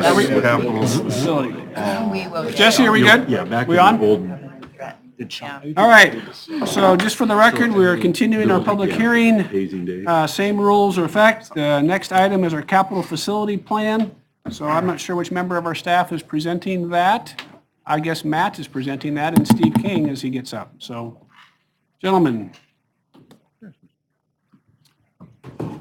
Good evening, Mayor and Council. Matt Parsons, Senior Planner. We have for you tonight the 2020 to 2025 Capital Facilities Plan that, as you probably know, it's an annual update to this document, laying out the future expenditures for the city. So we have a resolution in there for the adoption of this document. Steve, do you have anything to add? No, I just want to say thanks to Brad Posenjak for, we did some modifications this year, and we make this document as closely as possible match our budget document. So the 2020 budget document, 2020 capital projects are fairly closely aligned, and then you have the projections. Just a side note, I think there's $119 million of funded projects in there and about 500, what was the number? 520 million? 522? Unfunded projects. So capital facilities plan is an important document for us to project in the future what we need to do to continue to build our city out to support population growth and the needs and efficiencies and infrastructure. And just hats off to Brad Posenjak and Allison Williams and Steve and other department heads on doing an update to this document. It's in a really good place and some good vision and ideas and updating that. I think it's a good step forward for the city. So this is part of our comp plan, right? And then all these projects have to be on this list in order to get funding and. Oftentimes it's a requirement of funding that it's included in your plans, yeah. It's also the place where you'll see us track the impact fee programs. So Right. there were modifications that you'll see in there as a result of the adoption of the Western Foothills program. Okay. All right, any questions of staff? I know this is a public hearing, but this is sort of something that we do every year and isn't quite as exciting as signs or comp plan amendments. Any questions for staff? Seeing none, any member of the audience wish to address the city council on our 20 through 25 capital facility plan? It's exciting stuff. I don't see anyone interested. I will turn this over to the council for any action they may be willing to take. Your Honor, I'd make a motion that the City Council approve Resolution 2019-59, amending and restating the City of Wenatchee Capital Facilities Plan. Second. Motion by Councilmember Kulas, second by Councilmember Huffaker to approve resolution number 2019-59, amending and restating the City of Wenatchee's capital facility plan. Discussion? Hearing none. All those in favor say aye. Aye. Opposed? Motion carries. Thanks, Matt. Thanks, Steve. Next up is the annual amendments to the Wenatchee Urban Area Comprehensive Plan and the official zoning map. So Stephen and Matt, gentlemen. Yes. And again, we all have to get our iPads going to the right page because we only had 800 pages this month. That was the next big document. Okay, sorry. Just not remembered.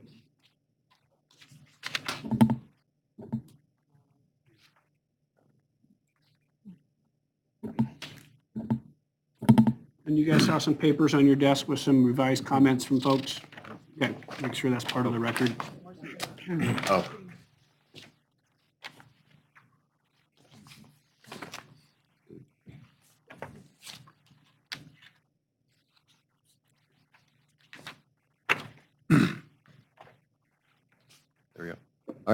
There, we have tonight, before you tonight, the annual update to the Wenatchee Urban Area Comprehensive Plan. There's a few different components. The first one I'll talk about is the revisions to the motorized transportation circulation map. Basically, this is the place where the city memorializes where future circulation needs are needed, basically new roads. And this is something that, when as planning, even though we bring this before you, we work closely with our engineering staff, and they make the recommendations for these revisions. And so I view it as an engineering exercise, something that they determine. So the kind of two categories of the various amendments to the map. You see they're detailed in the agenda packet. A couple little cleanup items, fix a couple spots where there was a line for proposed road where there's already a road, and so this is just somehow that got missed along the way, and so we're just cleaning this up. And there are also some substantive changes, basically reflecting the latest work of the Public Works Department on what the future needs are. So that's what is before you today. If you have any specific questions, I can definitely pull up those images and I can answer questions. You guys have any questions about the circulation map? I don't. Great. Another component is an amendment to the section of the comprehensive plan that's for the adoption of other documents. And there's a kind of a difference here between what's adopted as part of the comprehensive plan versus the guidance document. The document that's being proposed are called Our Valley, Our Future Action Plan 2017 to 2021. That's being adopted as a guidance document. This is what we adopt when you have various studies and things. That's typically how they're adopted, whereas sub-area plans and various utility plans, things like that, get adopted as part of the urban area plan. So I just wanted to clarify that the difference between those things. So that this is proposed as a guidance document for in the comprehensive plan. And finally, the amendments to the land use, the implementation table and the land use element. And this is basically in response to the housing code update. The code that was adopted by this council recently followed the broad policy guidance established in the comprehensive plan. But there was also some basic policy decisions that were made in the adoption of that code. And so these revisions are intended to align those. For example, measurement of height and distance rather than stories, revised descriptions of uses, and listing maximum densities instead of ranges. So a variety of things there. Again, I can pull up the images if you need, if you have specific questions otherwise. Any questions on the implementation table? Okay. Great, thank you, Matt. So also, as part of the update this year for the comprehensive plan was a series of map changes, and the Planning Commission has forwarded a couple of map amendments that they would like you to consider and have an ordinance for that. The first one is out in the Sunny Slope area in a neighborhood commercial. In this area, we have a neighborhood commercial designated, that's the pink area, and then the polka dot is an overlay.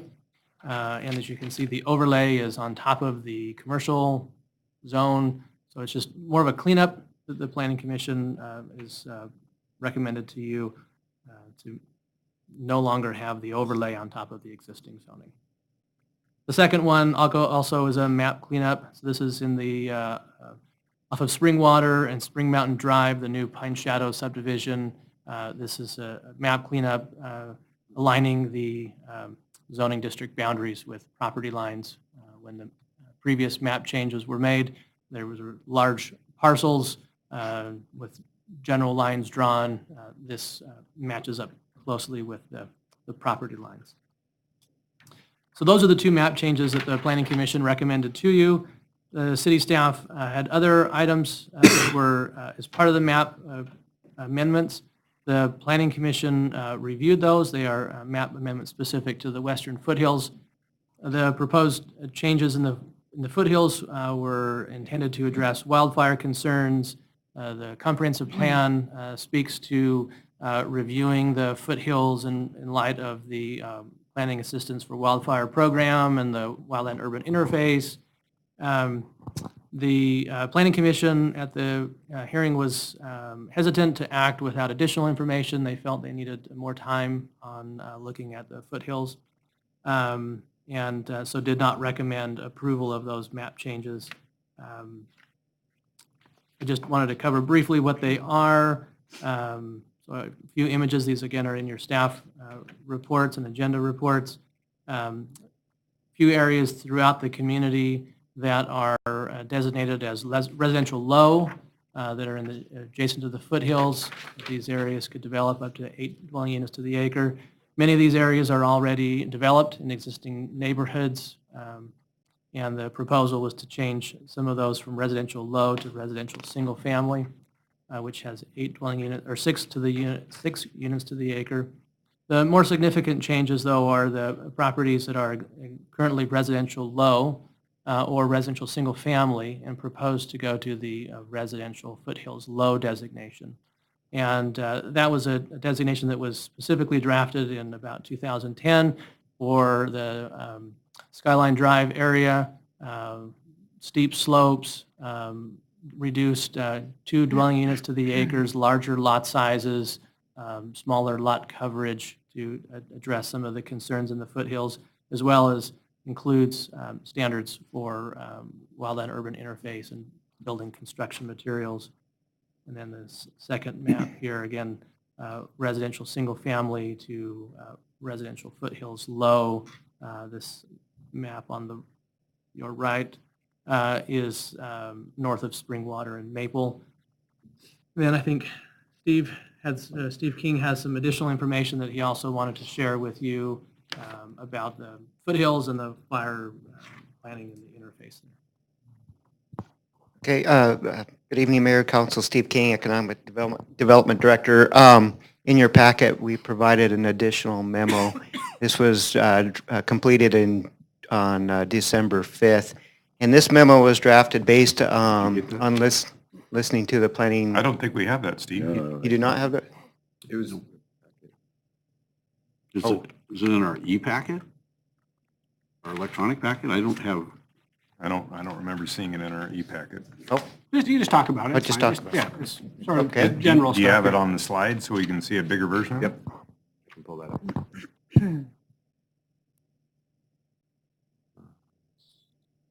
Actually, let's see, do Oh, it's at the very end, They're at the end, yeah. the very end. Of the Of our comp plan document? I don't know if I. So page 100 and what? 34. 134, thank you. By golly, there's a house on There it is, fire. we got it. Got it. Page 134, we're good. Okay. So after listening, I'll walk through it. Dated the 2nd, not the 5th. He's dyslexic on the 2s and 5s. Get through all the comments, just to be honest with you. Yeah. After listening to the Planning Commission deliberation, thought it would be prudent to provide information about what we've learned over the years for concerning wildland urban interface. Honestly, as an economic development director, I never thought I would ever be talking about downzoning in a city environment. It's very unusual. And when we went through the community planning for assistance wildfire planning programs, we pushed back quite a bit about these concepts of lower density in an urban area. But after all the training going to the fire academy with the fire department folks and really learning about wildland urban interface fire situations, we recognize the science has been well established, and so that's the basis of this memo. So in general, just to, and I had a chance to visit with Chief Brian Brett, who's gone through the same process with Chelan County. We learned from the 2015 fires, and California's learned time and time again that the wildland-urban interface disaster is a result of many house structures going up and the inability for fire response to aggressively attack fires. They go into a defense mode because they're just overwhelmed. And so the whole key with wildland-urban interface disasters is you want to design your neighborhood such that they can withstand a fire without the assistance of firefighting response. So the WUI codes that are established through the building codes have things like different types of roof materials, different type of siding, and that's all very helpful, but what we've learned is it takes a multi-pronged approach to deal with this, because even when you build a house perfectly to the WUI codes, it's not 100% fire resistant. And when a fire hits a home structure, there's an immense fuel load, which we saw in the Sleepy Hollow fires, which does two things. One, it causes fires to transmit to the neighboring house. And the second thing is it casts embers, and we've learned embers from house tar paper building materials will go a mile or 2 miles, and therefore the entire city is at risk. In fact, if you remember, there was an article, some research done not too long ago, and Wenatchee rated number 5 in terms of, I think Leavenworth was the worst, and Wenatchee was 5th in terms of risk for wildland-urban interface fire disasters. And so the CPAW process, again, recommends that you take multi-pronged approaches, and I think our community is to be applauded because we've done things like the transportation fees for fire roads, the work that Rob and Public Works did. The fire department has done great work in doing fire-wise communities. There's been a lot of education and outreach. We had goats in Broadview doing vegetation management. You adopted the WUI code. Adopted the WUI code. There has been a tremendous amount of work done, so that's good. This effort requires all those areas be addressed, and hopefully the disaster that hits next time, and I'm sorry to say there will be another fire disaster, but your goal is you do all these things and the disaster is not 30 homes, maybe it's only 5 homes. You try to minimize the risk, and hopefully you never have one that actually takes out most of the city. And so that's the purpose of this. It's been a very interesting process, and so that's part of the downzoning is just one of those little components. You have to have spaces between structures, and the other thing is when you're, again, in a fire disaster situation, the fire department is not able to go into houses and extract people. They're in defense mode. So the more people you have in that interface zone, the higher risk there is for loss of life. So there's two prongs behind density reduction. One is get the houses spread out so they don't combust next to each other, and then also reduce the number of people that are in harm's way during those events. That's generally what the memo covers, and so these are just recommendations from the CPAW plan. Certainly communities choose to do different levels, and I just wanted to make sure that information was available. Again, the PC did not have this memo to consider. They did discuss a number of these issues, but did not have this more comprehensive overview.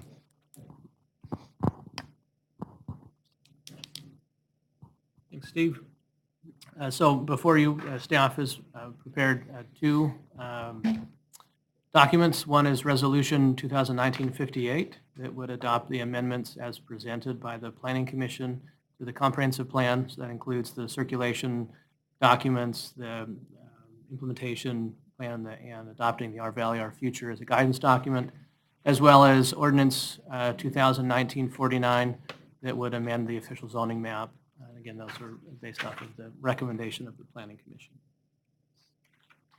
That concludes our presentation, and certainly would be happy to answer any questions that you might have. So I guess I got a question for, I don't care who. The stuff on the top of Skyline Drive, I can't remember the name of the development, is residential foothills low. Correct.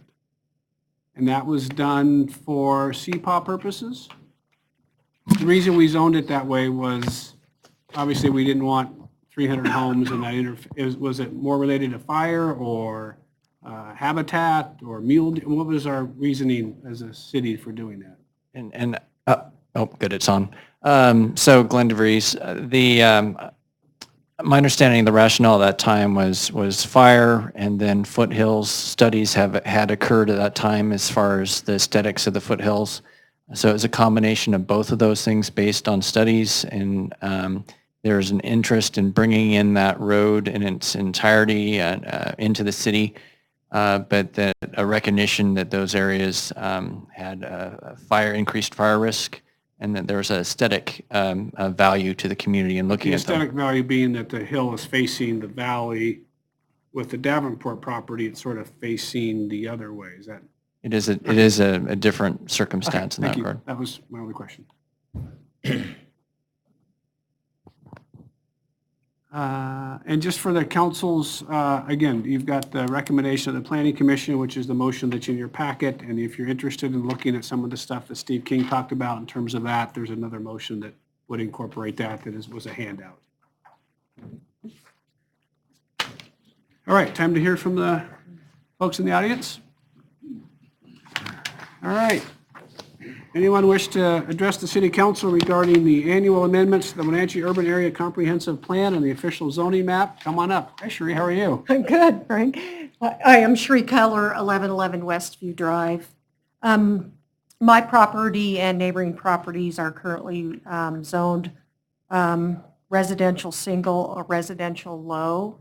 And I fully support you changing the zoning to residential foothills. Reason for that is that I understand that, like Steve just explained, that the density of homes would cause so much potential for fire danger in my neighborhood. In the 2015 Sleepy Hollow fire, the fire burned up to my property line on 3 sides. And fortunately, I know all the city and county fire department personnel were busy in Broadview. The Grant County Fire Department came and saved our neighborhood.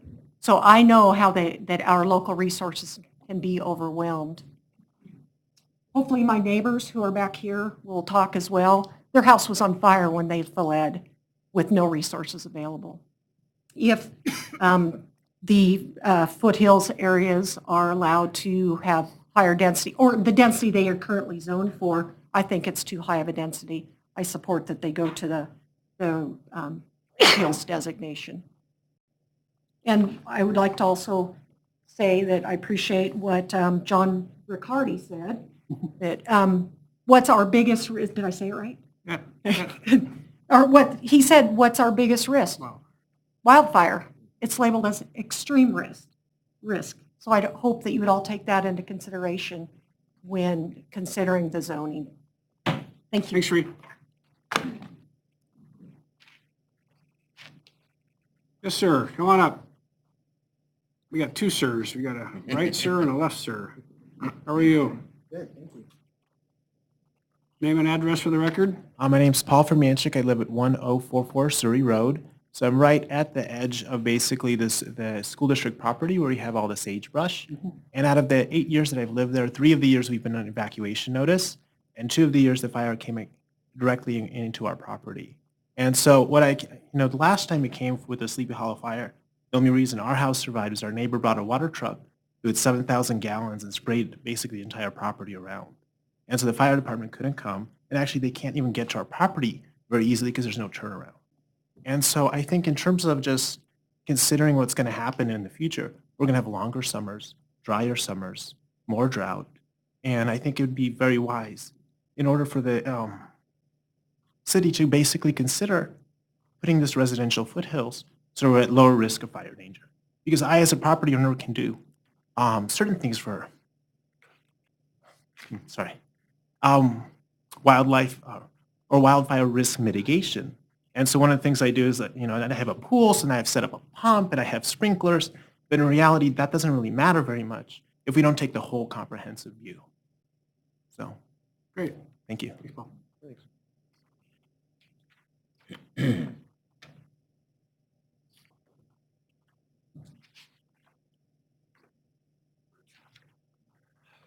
Good evening, Mr. Mayor and members of the council. My name is Don Stone. I live at 900A Westmoreland Drive. I'm in about 6 acres of the 88 acres implicated by the down zone. I brought some pictures I'd like to present, and I did send an email today. A lot of the And information. I got it today. Did you guys get the one today? Yeah. Yeah. Yeah. Okay. Okay, if anybody doesn't have it. So I'm not going to rehash all of that because I'm hoping that you at least had an opportunity to read the bullet points. I was here the evening of November 20th when the Planning Commission reviewed the information. They were caught off guard very much like you were tonight. So this was for some reason a very hasty last minute inclusion in this proposed amendment. And I believe some of the other information, the other reasons that I bullet pointed on there was, I believe the impact to housing supply is understated. I'll let you read that for yourself. The biggest concern I think that they had was assessing the CPAW is what I call it here, whatever it's called. Anyway, and it was a report done in October of 2016 that was a comprehensive plan. The fire chief also mentioned that. I just happened to catch that last night as I was looking at the information in preparation for today. So, my apologies. Can I approach and just pass these pictures out?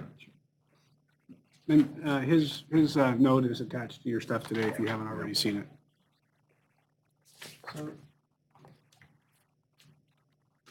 it. The first picture is a picture of the property the way that it currently is, and that's actually 2 of the properties that looks facing north from the southeast corner of our property, facing north up towards the Davenport property. 2 different ones. The second one, so I think there's only 5 of them, so my apology, I don't think there's enough. But We can share. the second photo is of the other zone on the other side of the hill, down at the top of Springwater, that's proposed to go from the RL to the RS, I believe. So you can see there's very consistent, or, very similar terrains. Both are downsloping orientations. The thing that I wanted to point out, we've lived at this location for 19 years. I understand the fire threat. I've been evacuated from my home 3 times, and I watched the terror in my girls' eyes when they saw the Broadview fires and the houses burning, and they knew that fire was headed towards our house. We went home the next day with every anticipation that we would not have a home. I get it. I understand the paranoia and the fear about it. I also understand that fire service needs access up in there, water access. But the point that I wanted to make, this summer, due to some unexpected changes, I'm almost 50 and we're about to have a newborn. We thought we were done. We have three older girls, and so we started looking differently at what our options might be with our property and home. So we went into a several-month feasibility study of what we could do with our property. What I think is interesting is in all the discussions with the planning department, this never came up. What I did, the objective that we were trying to achieve was, this is our home. This is where we wanted to stay. We didn't want high density. So that's what we were looking at, is basically half-acre lots. And what we found was that that density was cost prohibitive with all of the requirements that are already in place in terms of fire-wise and all the other developmental costs. So we found that it was cost prohibitive. So density was almost, well, it wasn't almost, it was necessary in order for it to pencil.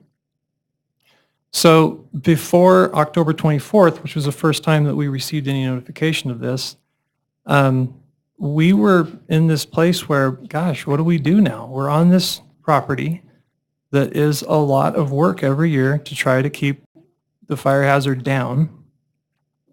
We're kind of in a place where we either have to try to develop it, we can maybe carve off some of the bottom of it to make that more appealing. So we were really sort of in this place trying to figure out what we're going to do. So what I'm proposing tonight, the biggest concern I have is that you perpetuate, it's a well-intended downzone. I think the intentions behind it are good. I don't think the results will be what we're looking for. Did you call it the CPAW, Steve? Is that what it was called? Okay, the CPAW is, as he pointed out, a multifaceted approach. This is one of many recommendations in there.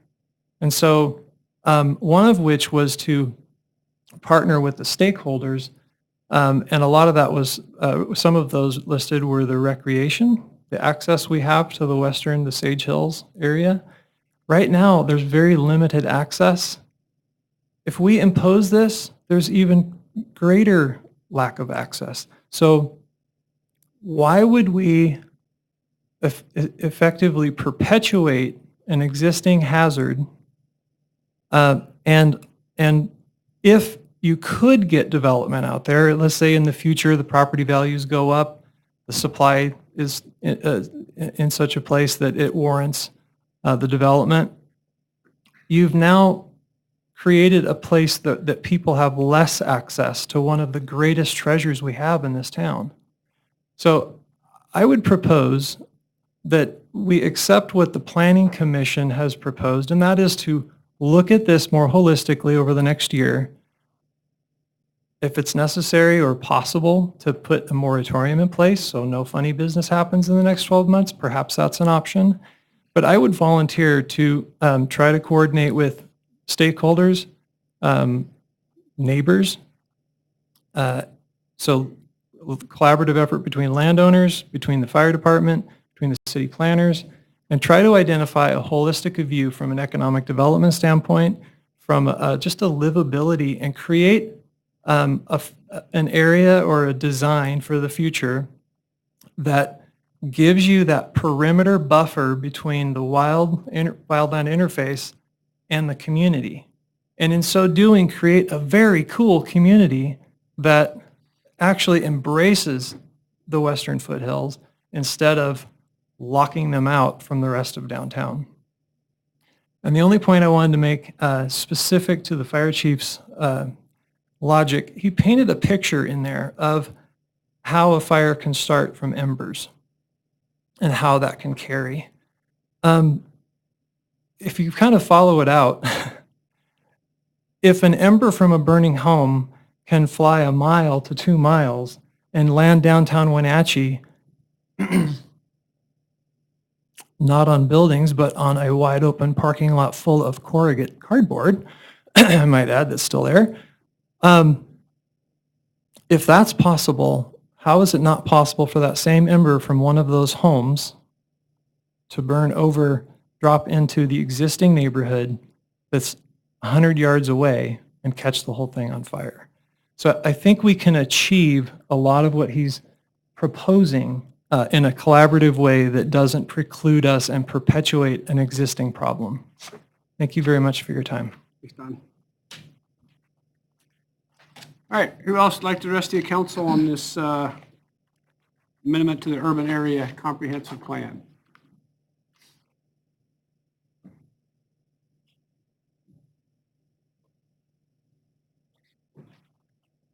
It's a race. Go ahead.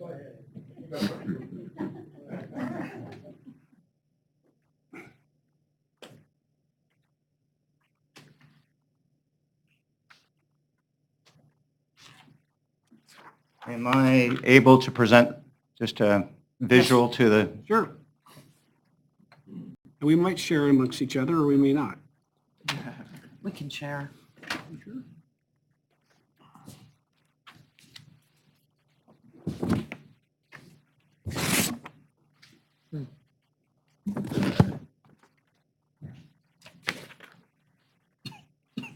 Excited?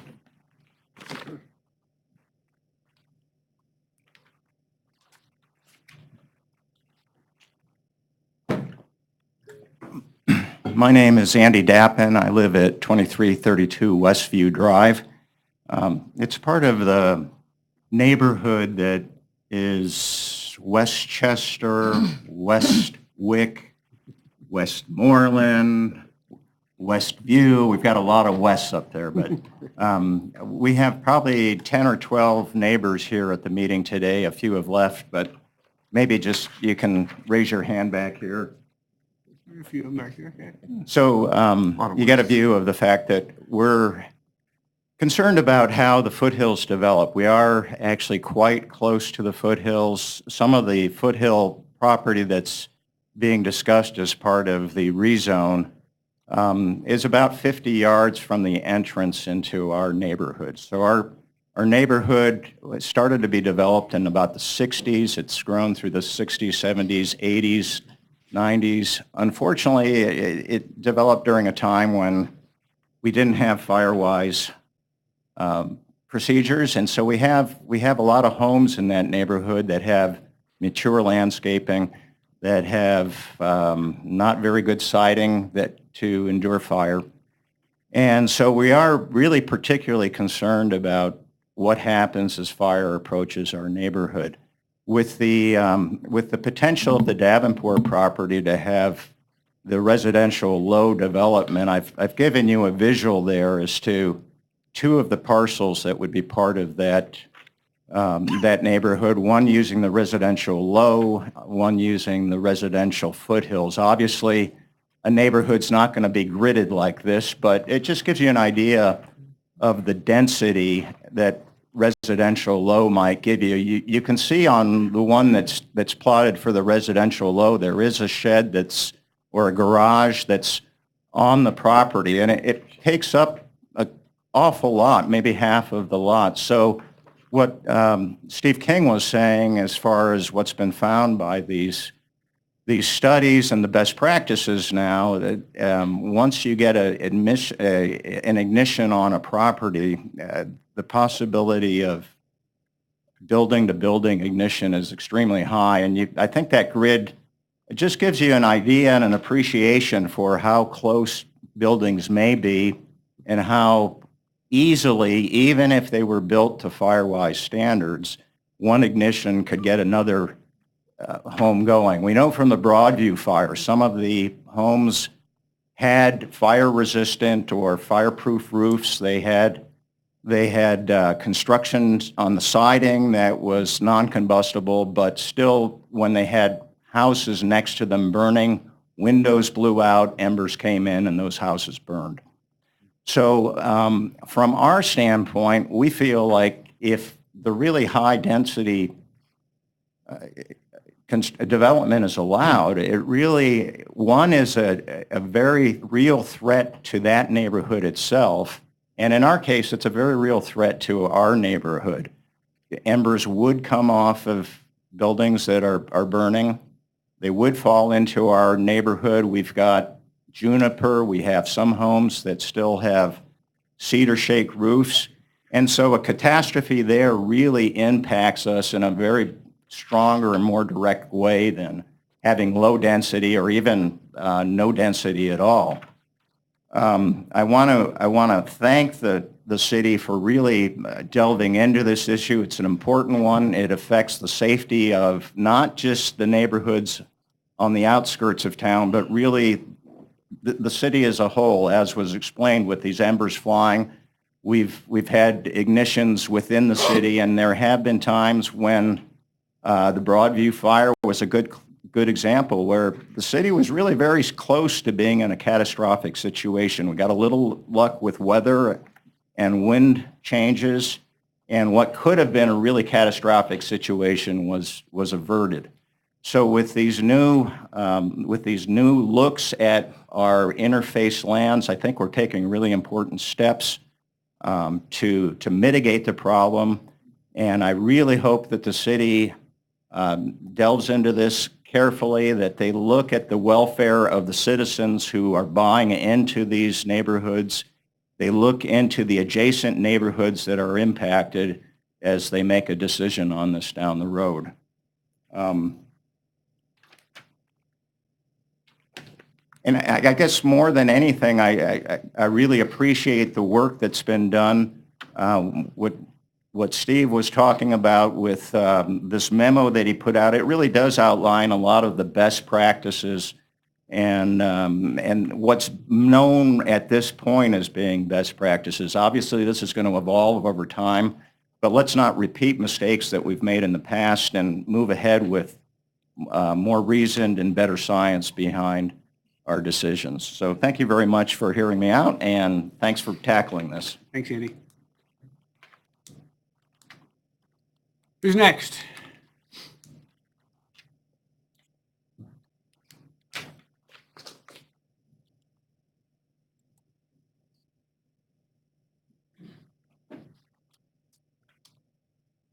My name's Scott Davenport. I live at 2500 Westwick Road, and I own about 37.5 acres that they're trying to downzone.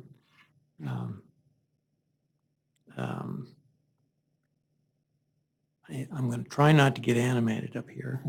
If I do, it has nothing to do with anybody in the audience, nobody in the council. It's just, this is very personal to me. I've lived on my property way before most of these people were ever in the area.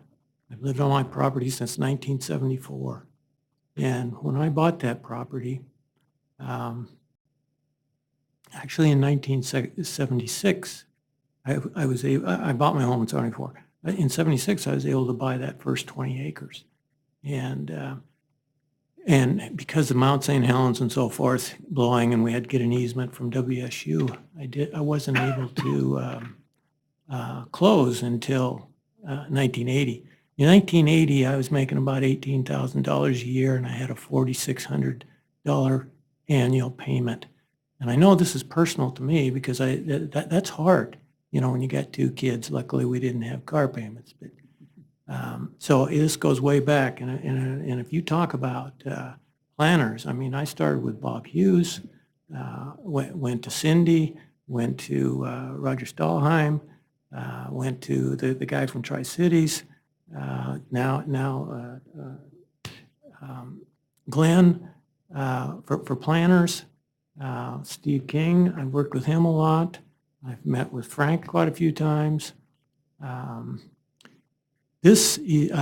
understand the fire, but Brian Campbell got up at the commissioners meeting, Planning Commission, and said wildfire is caused by dry vegetation and sagebrush, not by housing projects.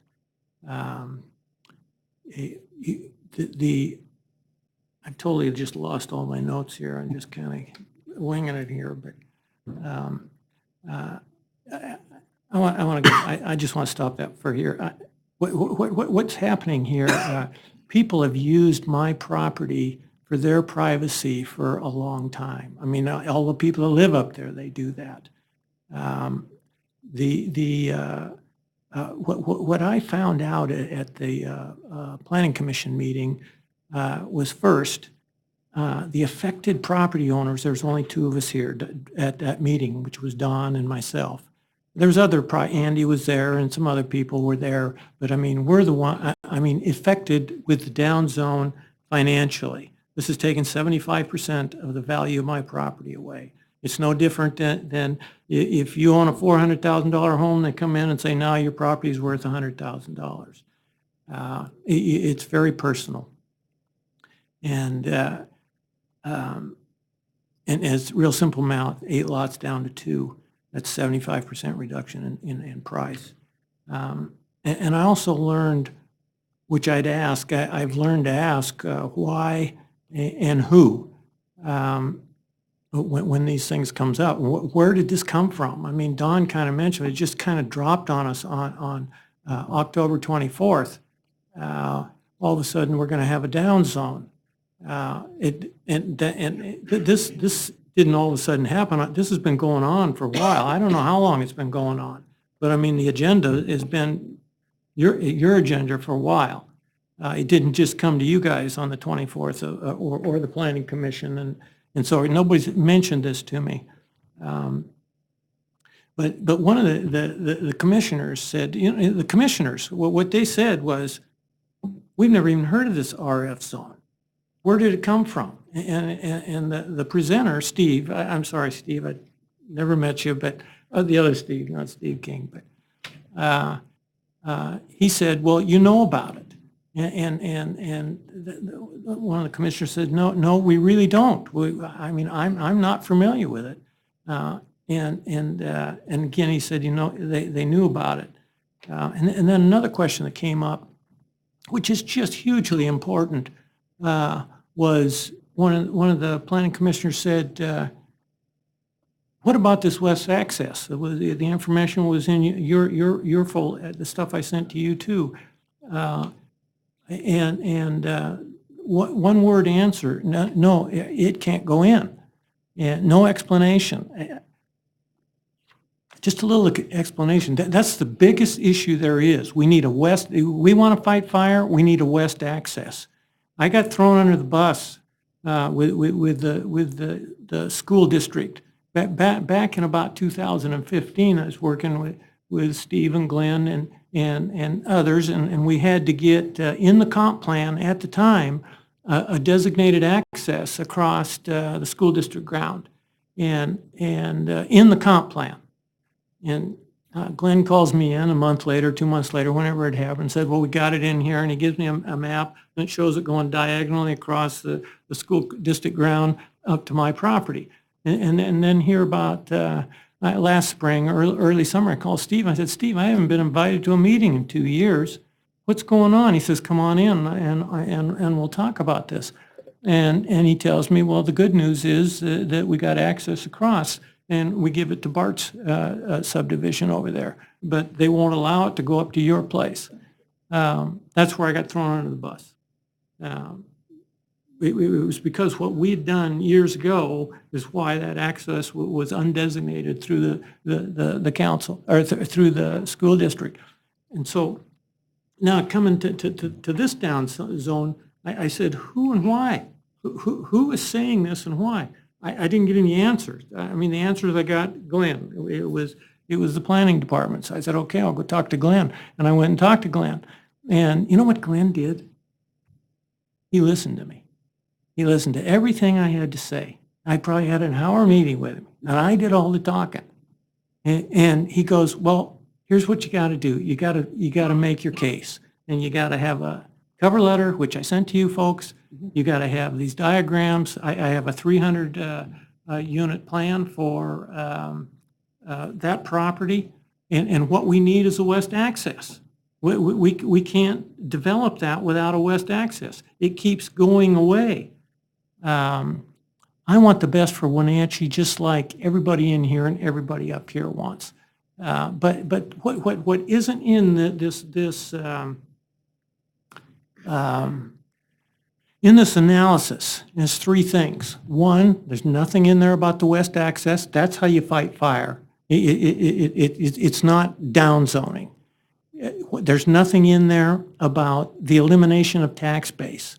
The tax base on 400 units is $120 million.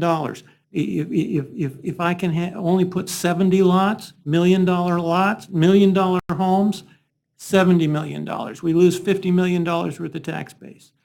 The other item is affordable housing. There is no affordable housing. There's two types of affordable housing. The first type of affordable housing is subsidized.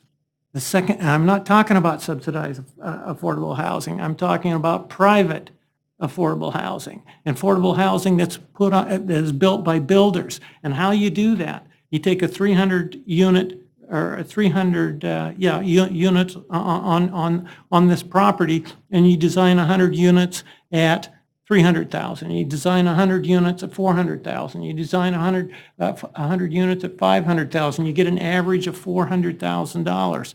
That's where the $120 million comes from.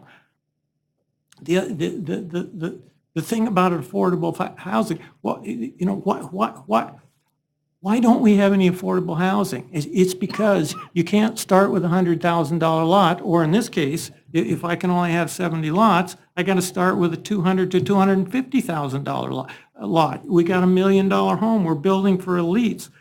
Fire, Brian Campbell got up. I know he was here. I don't know if he's still here, but he got up in the Planning Commission meeting and he said, wildfire, maybe I've already said this, but it seems like I've said this, is caused by sagebrush and dry tinder, and a housing development has open space, it has green space, it has water, it stops fire more than promotes fire. What we need to promote to stop fire is a west access coming from Springwater through the school district property.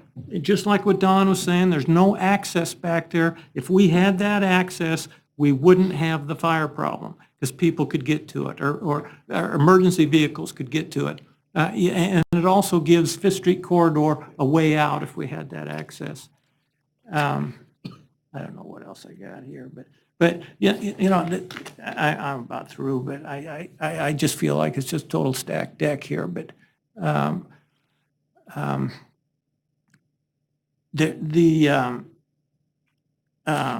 excuse me.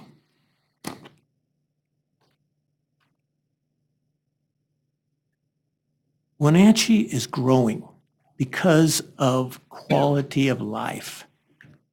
The state of Washington is one of 8 states that does not have a state income tax.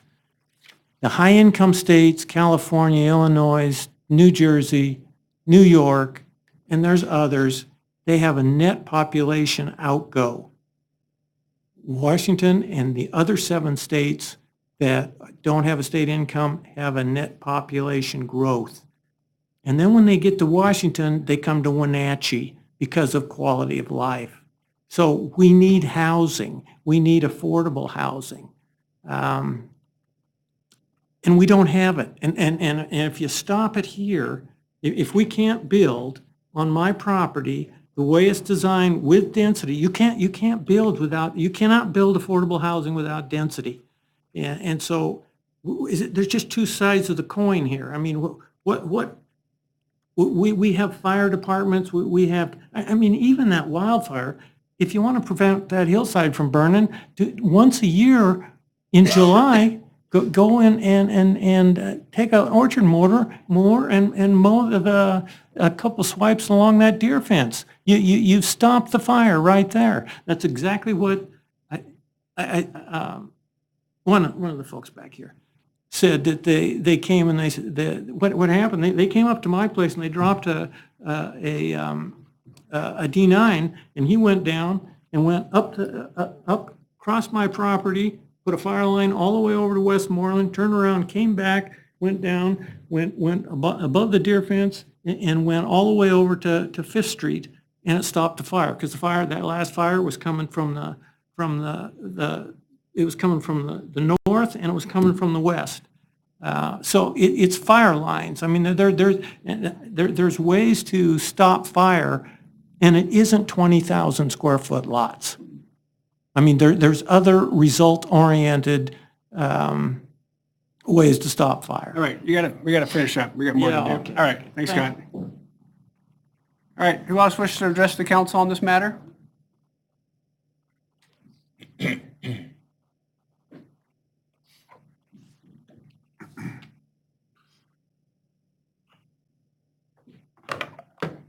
Dave Beck, 1398 Westview Drive, and the residential foothills, I believe that's what we should go to. I have a couple questions, I guess. I live on a private driveway that goes through Scott Davenport's property. And when we bought it in 1981, I thought we all bought it at the same time. Apparently I'm wrong. And there's a easement across those 2 properties we have, and it's limited to 8 single-family residents. Two single-family residents per 20 acres.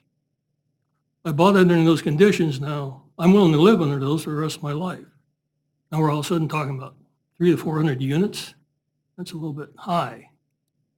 And I've been through 5 fires up there. 4 major ones and 1 little one, so I know about fire. And the 2 single-family residents per acre is about right, I think, for up there. Thank you. Thanks, Dave. Who's next? Any other takers? Yes, sir.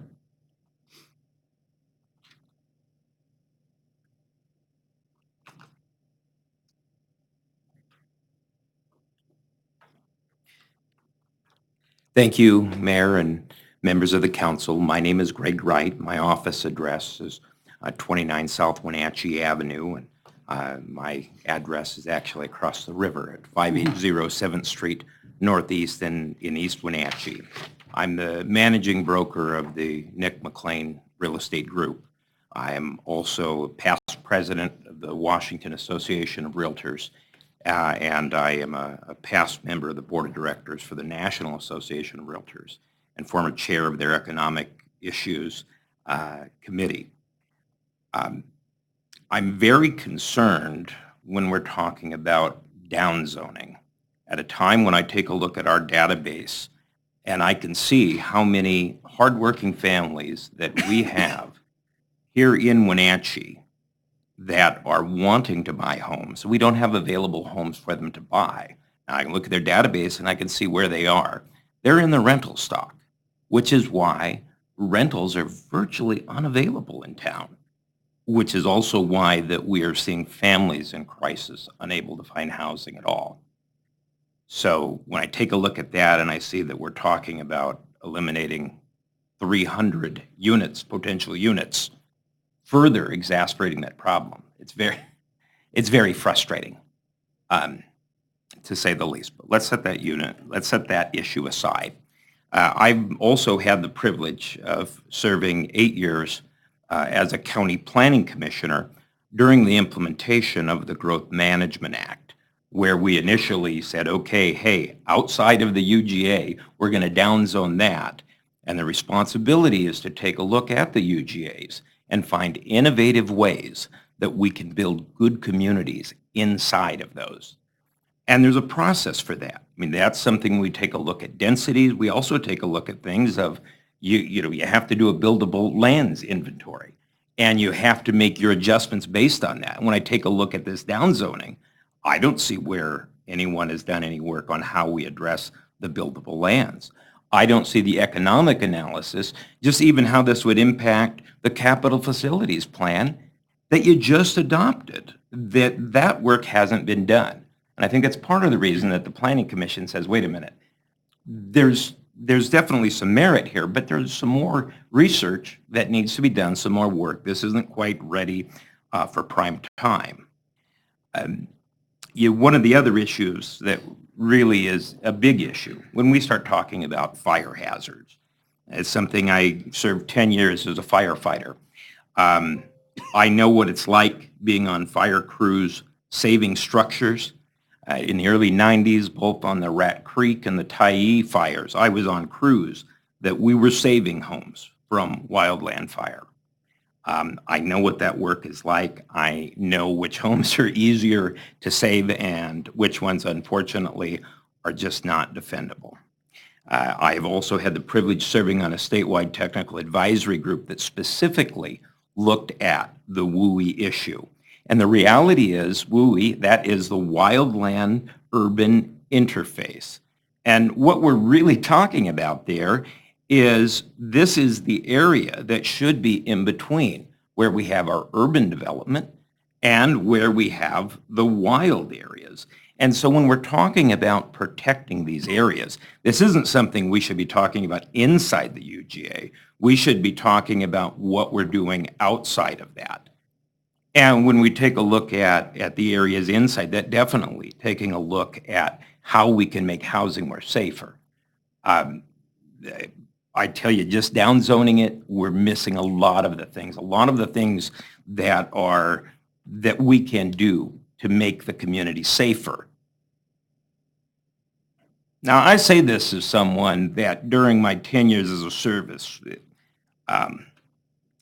as a firefighter, I know what it's like to smell the burnt flesh of dead babies, infants, little kids. I know what their bodies look like. That's the nightmares that I have. So when we talk, it's not an issue that I take lightly.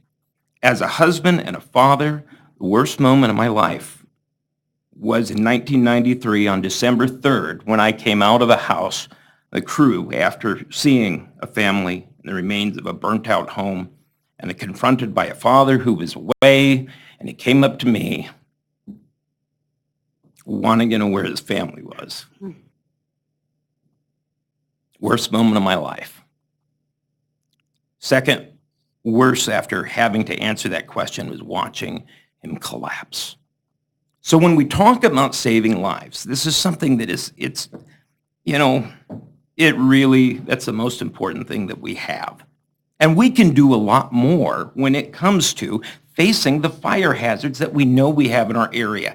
And that is the challenge that we have when it comes to our community. This is why we need to take, not just down, so we can put density in there. We can also use the innovative tools to make sure we have not only the defensible space, but we have avenues where we can get people safely out and get fire crews safely in. That's what we should be doing for the area. That's what this community deserves. That's what the people of Wenatchee deserve, not just downzoning. This is something, this is an important issue. This is not ready for prime time. And this is, you know, I would ask that you follow the Planning Commission's lead and saying, hey, let's look at this more closely. Let's do a better job. Let's do a better job for all of us. Thank you. That's great. All right, anybody else? All right. So at this point, I will turn it over to the city council. If you have any other questions of staff, you have a motion, and I think staff has to help me a little bit. We have the motion that's in the council packet that would adopt the Planning Commission's recommendations. And then you have, I believe, Allison, is this the motion that would change the zoning to the RF? Correct. So there's Handle the. Correct.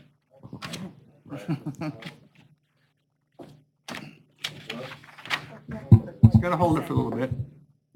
It'll turn green. It's on. Oh, here it is. Hello? Okay. So, sorry. So there's a alternative motion, and what that motion would do is adopt the recommendation of the Planning Commission with the amendment that it would bring back in the designations that were in the entirety that would provide for the changes and the downzoning that was discussed in the maps that the planning manager, Steve Neuenschwander, showed earlier. Okay, thank you. Okay, I have a question. So, Mr. Davenport talked about the west axis. I need some help, clarification, so I understand what that's about. And I would. You want to do that? Yeah.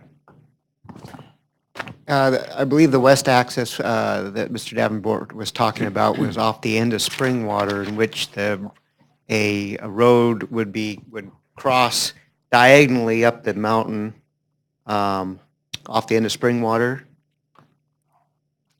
There we go. And then it would switch back up to the top of the plateau, so to speak. Okay, got it. Yeah. Thanks. So what is this? Pretty technical drawing, I understand. Yeah. And so instead of coming off of Surrey Road, it's coming off of the end of Springwater. And when we approached the school district, we got approval to bring a road across the end of Springwater, but not go up the mountain. And then that access also requires going on to the Beaconsfield property owned by Mr. Glennon that would require the switch back over to Mr. Davenport's property. So I have a stupid question, because most of mine are. So we have a zoning district that allows 300 units. We have a zoning district that allows 70 units. Why the hell isn't there something between 70 and 300? Can someone just help me with that? There certainly could be, and that could be reviewed and discussed and studied, and in light of the CPA recommendations, that all could be evaluated. Yeah, but under our current zoning, there's just not another, Correct. not another option. It goes from the 2 under the residential foothills, and then the next step up then is the residential single family, which is up to 6. But if someone had a thought to come up with another zoning and rezone it to something different, you could come up with something different? Absolutely. We could work with the Planning Commission and evaluate that and partner with resource agencies, fire district, what have you. Yeah, thank you. My question is there anything that city staff knows about that is pushing this to be done so quickly? I mean, it does feel like the Planning Commission didn't have enough time. There was a lot of material for us to read for this meeting, and I'm going to be honest, I didn't get through it all.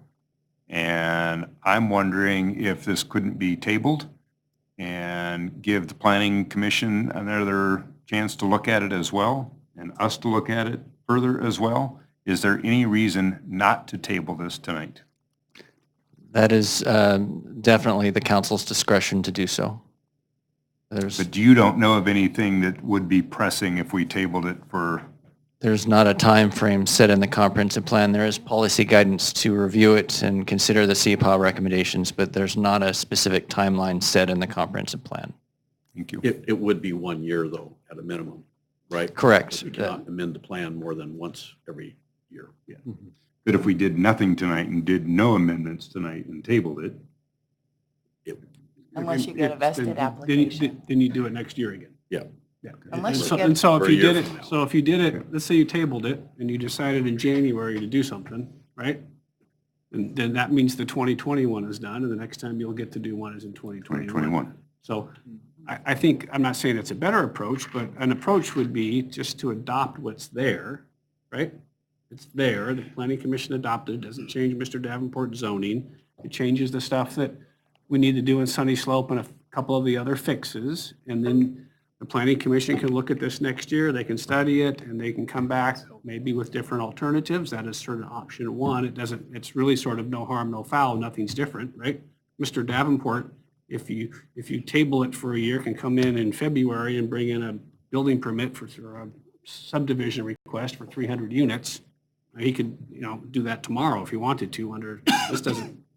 So there's either you go from that spot and that's your starting point, or you say, no, we're going to change it tonight, and then the starting point will be the new one, and we'll send it back to the Planning Commission. We'll say, relook at that, find out if there's another zoning code that works.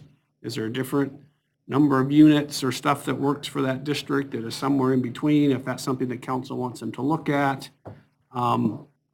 I really don't think tabling today's decision is sort of the right thing. I think you either adopt the one that the Planning Commission recommended and go to work on it, or you adopt the one that maybe is more inclined on the CPA side, and then you go to staff, go to work on it. I think either way, staff is going to go to work on this, right, to sort of redefine it. The issue to me But is... then we're a year out from being able to do anything. Yeah. If we adopt tonight, then we'll be working on it next year, right? Right. Now, if you adopt just say you just leave it, and the Planning Commission starts working on it, Mr. Davenport walks in next July with a subdivision request for 300 units, he is in and done, and it doesn't matter what we all decide is the right thing to do, right? He's in, he's got his designation. Which is the way it's been for several years. For a long time. Yep. So those options are still there. To me, the issue is, where is our starting point? Is our starting point where we're at today, what the Planning Commission has recommended, or is our starting point something that's obviously got quite a few fewer units in it, that is more designed on the CPA side? Policy issue for you guys. My issue is, I think the staff needs to continue to look at it, meet with the Planning Commission, do more work. The issue is, where's our starting point? Is our starting point where we're at today, which would be just adopt the Planning Commission's recommendation, or is our starting point a way lesser zone, and that's the starting point to have the discussion for the next, and that's your guys' policy call. So just to clarify, did the Planning Commission just hear about the CPA recommendations like in October? Is that what I heard? I don't think they even heard it then. I'm not So sure they haven't had a chance to really think about this? It's Steve just, can chime it's in. time that has passed, so. Yeah, the whole process happened in 2016, and there were guidance provisions from the CPOP process that were adopted into our overall comprehensive plan. So it's been in there, but as you know, with processes, we often forget sometimes what we've been through, so. So, okay, it's been in there, but when did the planning commission, get alerted to that it's in there and there's. 2016, it sounds like. So it was adopted in 2016. That doesn't mean as part of the rezone question that the planning commission dealt with a month or two ago, That's what I'm asking. that they had a sophisticated discussion about the CPA stuff. I mean, I'm just trying to paraphrase. When you were there, I wasn't, but was there a lengthy, sophisticated No, conversation about it was not a CPA? lengthy, sophisticated discussion. It was a discussion of, potential impacts, the recommendation, general recommendations of CPA, the policy basis in 2017 that was adopted to relook at this issue. But it was not an extensive deep dive solely focused on that issue, no. So they haven't had an opportunity to do that? They've had a workshop on it, but it wasn't extensive. Okay.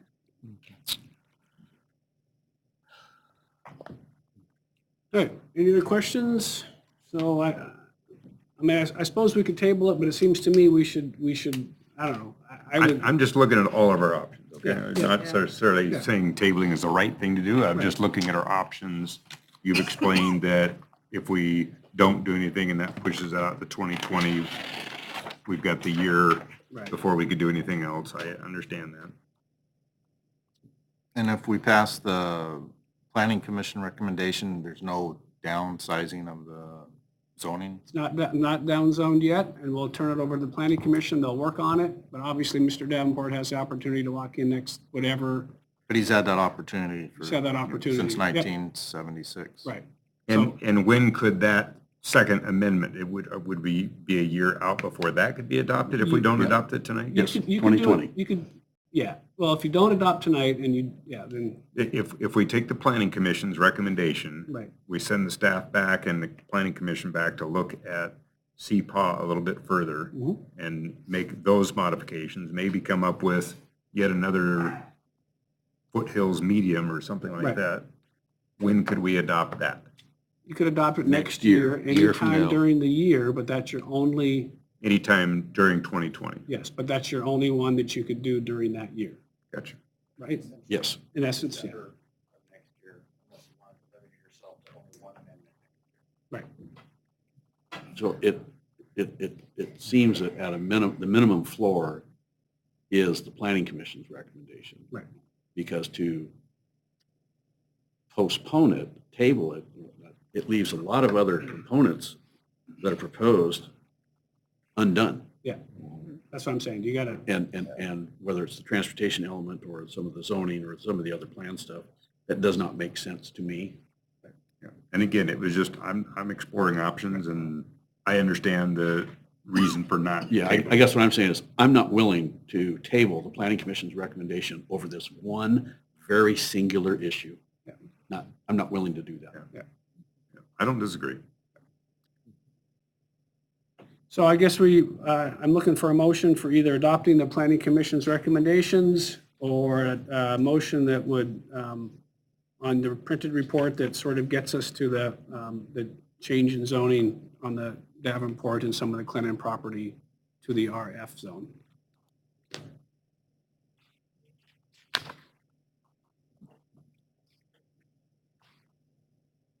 And that one's this one, right? No. So this one here in your packet tonight is the one that would adopt the planning commission's recommendation, leave This one? leave the zoning as is. Mhm. This And this one one's would the- change the zoning to the residential foothills low, which would limit the number of units for Mr. Davenport from 300 down to, he says 70. But for big picture, those are the sort of the two choices.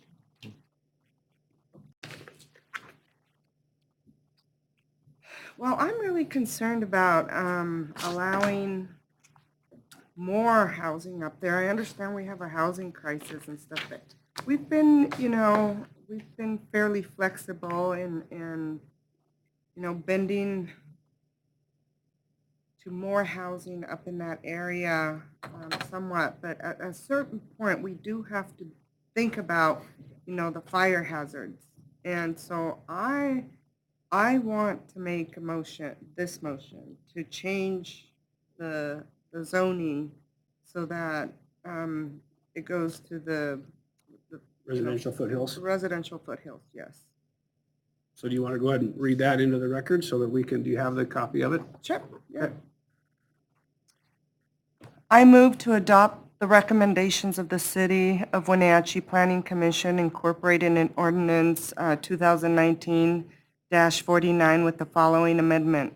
Incorporate and adopt the entire set of comprehensive plan land use designation and zone change map amendments identified in the planning staff report issued to the Planning Commission on November 13, 2019, and presented at the November 20th, 2019 City of Wenatchee Planning Commission hearing. Second. We have a motion by Councilmember Esparza, second by Councilmember Markart, to adopt the recommendation of the City of Wenatchee Planning Commission incorporating ordinance 2019-49 with the following amendment. Incorporate and adopt the entire set of comprehensive plan land use designation and zone change map amendments identified in the planning staff report issued to the Planning Commission on November 13th, 2019, and presented at the November 20th, 2019 City of Wenatchee Planning Commission hearing. Mayor, can I have a quick point of clarification? Yes. The motion needs to also include the resolution 2019-58. It was accidentally omitted from that. It says ordinance 2019-49. It should also include resolution number 2019-58. Okay. I will move to make sure that. To amend that to To include. amend my motion to include resolution. 2019-58. Yeah. Okay. Thank you. Councilmember Markert, you okay with that? Yes, I am. All right. So I'll restate the motion then. So the motion is now I move to adopt the recommendation of the City of Wenatchee Planning Commission incorporating ordinance 2019-49 and resolution 2019-58 with the following amendment.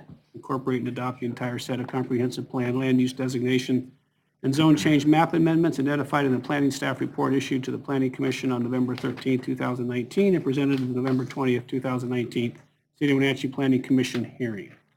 Is that more appropriate? Discussion. I have one thought. And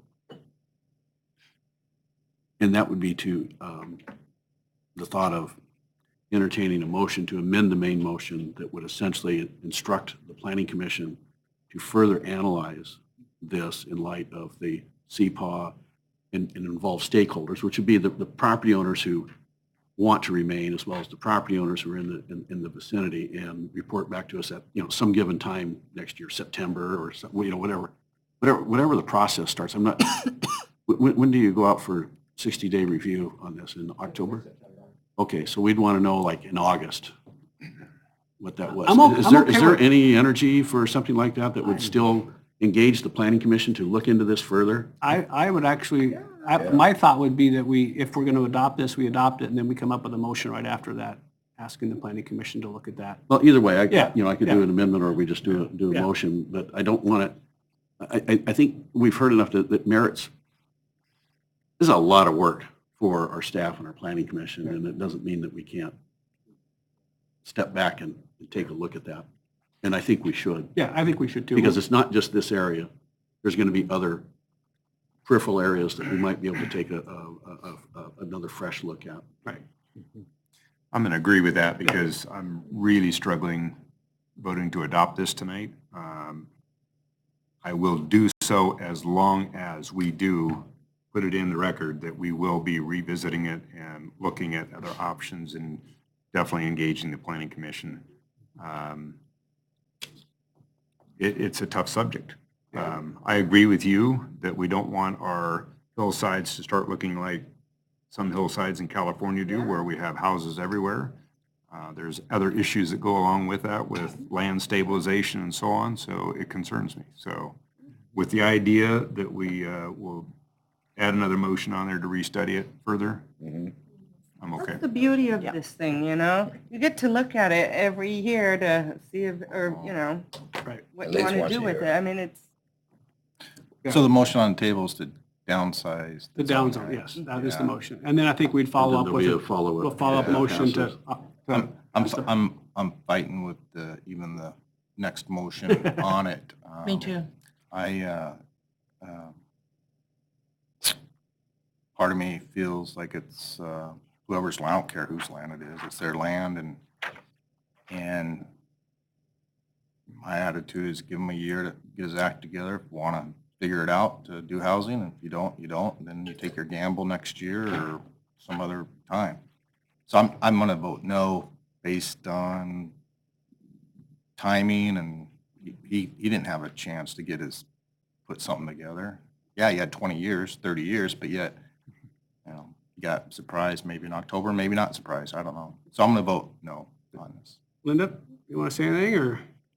I'm just really concerned that we would even issue any permits to build without west access. And we can't, and we wouldn't, yeah. We can? No, we can't. Okay. I mean, the fire access stuff. That's been part of the holdup is Okay. is secondary access. But the other issue is it's not our job to go build a road either, right? No, it's not. And the school district owns property, and they said they don't want a road. They want the hillside to be protected, and they want mule deer, and so we have that sort of issue that there's certain things we can get done, there's certain things we can't get done, right? Yeah. What we will know is over time, next year, 10 years from now, 20 years from now, there'll be some housing on the Davenport property as things sort of work their way through. We don't know when, but it will probably happen. And the issue for us right now is what's that density going to look like, Yeah. right? That's really So- the issue. So in consideration of Mr. Davenport, we go ahead and vote this in tonight. We can come back at a later point and change that back to. Absolutely, yep, yep. After the planning commission does some more work and works their way through it. Okay. Any other discussion, Jim? Yeah, I give my 2 cents in here. When we look at this whole density issue, I'm very, very conflicted on it. I think that it bears a much harder look than what has been had on it to this point. And my other side of that is that when I'm looking at these densities that are in these various zones, when we're talking about, going down to 2, per acre, that seems prohibitive. I think, the position that, what it costs to develop a lot and whatever, it doesn't pencil out, as Mr. Stone said. That concerns me, that we're basically, that zoning designation at that density level basically precludes someone using their property. Affordable housing aside, or whatever is involved. But the other part of it is, for me, is that density that we're looking at here. Even if you're talking about 8 per acre, I live in the Morningside addition in the south end of town off of Kittitas Street over there. My lot is 50 feet wide and 125 feet long. That's pretty much, it's a little bit bigger than the 1/8, the 8-to-1. Mine's about 7-to-1. On both sides of me, on a 50-foot lot, both sides of me, both neighbors, they're pretty much all the way down the street, is 20 feet from my house. And if this was the density up on the foothills and a fire comes through there, they're going to burn. Okay, it's that simple. Unless you start building concrete bunkers and up there for people to live in, that's about the only way you're going to prevent a fire. So there has to be a reduction in density. I'm not sure what the right number is, and I talked a little bit about that this afternoon. You're with me, somewhere between 70 and. Somewhere between 1 and 100, yeah, okay. But whatever that is, but there has to be the density has to be part of the talk, and we've mentioned that tonight several times, that it's a multifaceted process. It isn't just one thing. The density thing isn't going to solve the problem of houses catching on fire per se. But when you have houses packed as tight together as my neighborhood is, the conversation about defensible space is pretty much ridiculous. You know, whether you have a juniper tree in front of your house or you don't have one is not going to make much difference. So your numbers that the WUI puts out there simply don't apply when you get into those densities.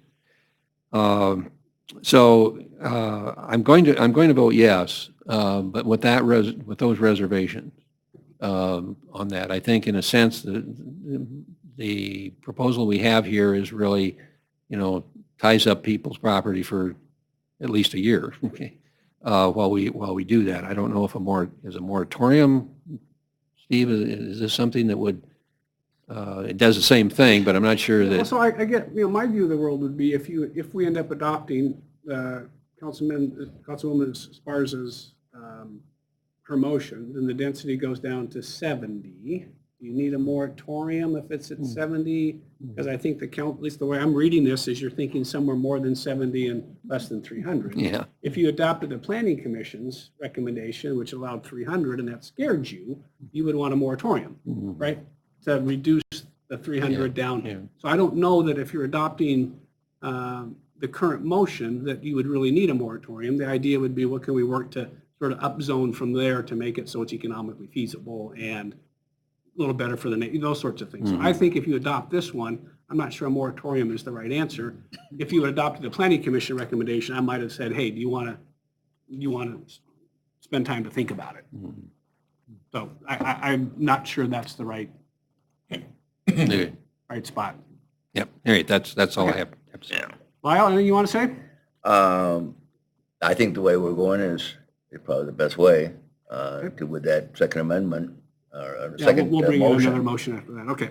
So we can restudy it. All right. So you know what the motion is, Tammy? Yeah, but we should do a separate motion. Yeah, we will. Okay. So we just have the current motion that Councilmember Esparza made that was seconded by Councilmember Markart. We've had discussion. All those in favor say aye. Aye. Opposed? Aye. For the record, 6 in favor, 1 against. And Mr. Kulas, would you like to make a motion? Your Honor, I'd make a motion that the council, that the Planning Commission is instructed to further analyze the wildland-urban interface areas, specifically the application of the residential foothills zoning district, and how it fits into the Community Planning Assistance for Wildfire Recommendations for Wenatchee, Washington report.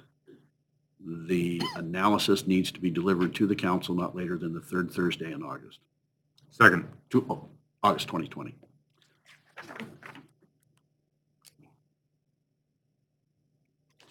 Motion by Councilmember Kulas, second by Councilmember Huffaker, that the Planning Commission is instructed to further analyze the wildland urban interface area, specifically the application of the RF zoning district, how it fits into the Community Planning Assistance for Wildfire Recommendations for Wenatchee, Washington.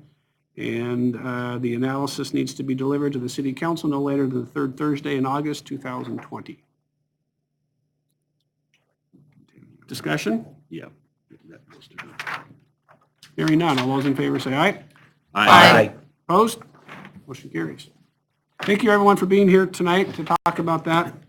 We do have one other public hearing item. I'm not sure how many people are here for the Spectrum Communications license renewal. So, Allison? Good evening. My voice holds out. Allison Williams, Executive Services Director, speaking on behalf of a staff team. We received notice last year to begin negotiations under the informal process of a franchise renewal with Charter, known as Spectrum Pacific West and locally known as Charter Communications. And so this would be the public hearing at which we would take additional public input. And so I sent out to you a red line. We are still in negotiations with Charter. We believe we are fairly close. There was a thought that perhaps we would bring this back in January, but staff discussed this today and believe that we're only out on one issue, which is Section 8.10, and that we have some language that we're hoping we can get to a ordinance for you to pass next week. The other area that was a major change is the PEG programming. And so there's a FCC third report and order, which changed the provision of PEG channels and made it a requirement of the franchise fees that you would receive. And our PEG channels, I went out to the city manager listserv. We asked the question locally. We've talked about it at several of our Public Works Committee meetings and Finance Committee meetings. And the consensus is that it is not a viable alternative at this time, specifically because it was not getting used. People are using other mediums, and now it becomes a cost of those franchise fees in order to use it. And so even changing the location of the drop that is at our old City Hall to this City Hall will require us to pay for that under this new FCC order. So those were the major changes in the franchise. There's some other wording language, obviously, the section about construction bonds. But we put this out here for hearing tonight for any feedback, and then we are hoping to bring it back to you next week for adoption. We're able to come to terms with charter. All right, any questions for Allison? So is the 8.10 provision that's proposed in here, is that from Spectrum or is that from us? It is the changes that Spectrum is asking for, and very consistent with our last negotiation with Charter. They continue to put in language that is inconsistent with our other franchises, right. And we're trying to tighten that down and get to the language that we have in our other franchises, and Charter continues to dispute that, add other language. Okay, thanks. Allison, the Zayo franchise, what the reference there, is that? That is one of our more recent franchises. Okay, who is it? Is Zayo. Other than Zayo. It's a company. It's another communications company. They do fiber, I think, don't they? Mm-hmm. Yeah. Okay. So has that sort of becoming your model franchise Well, language? it is, but after, and Rob, feel free to chime in here, after our discussion today, so the Section 8.10 deals with the relocation of facilities at the request of the city.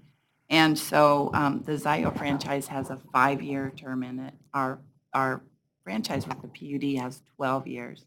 In talking about it today, we really felt like the risk of going to that 12 years is fairly low for the city for relocation, perhaps. Yeah, the example would be is if the city did a CIP project and we moved the power lines and we required Charter to pay for that. If we the proposed language that we have with the PUD is that if we ask them to relocate again within 12 years, we'd have to pay for that. Zayo says that we only have to wait 5 years and then they'd pay again. In reality, the chance of the city coming back within 12 years and moving power lines twice is very, very low. So we just thought the risk is very limited. The 810 also has a lot of other new language that I brought in from some other franchises that I worked on to kind of shore up that language, and they were okay with all of that. I think just a 5 versus 12 is really the last thing. So we felt like the 12 was an acceptable revision. Thank you. So we're not taking action tonight? Nope. We just have to make sure we have a public hearing. Yep. Any members of the public wish to address the council on this public hearing item regarding our franchise renewal with Spectrum? You're the only one we haven't heard from. Well, Brian, we haven't heard from Brian yet. All right. Brian's name got mentioned, that counts. So that concludes the public hearing on that item. So I will be a quick mayor's report. We are going at the speed of a lot. So just trying to keep track of Losing our voice. that arsenic and things going on in Olympia that'll be starting soon. And you guys know next week you will have billboards, and then we will have some sort of B&O tax discussion regarding Confluence Health. I will tell you that they have asked to negotiate a PILT agreement with the city, so I am negotiating one. Doesn't mean you'll like it. I am negotiating one. Their board meets on Tuesday. I told Peter that if it's not signed, we're not talking about it. So what you may have is a PILT agreement that they have signed, and you may look at it and say, I don't want to do that.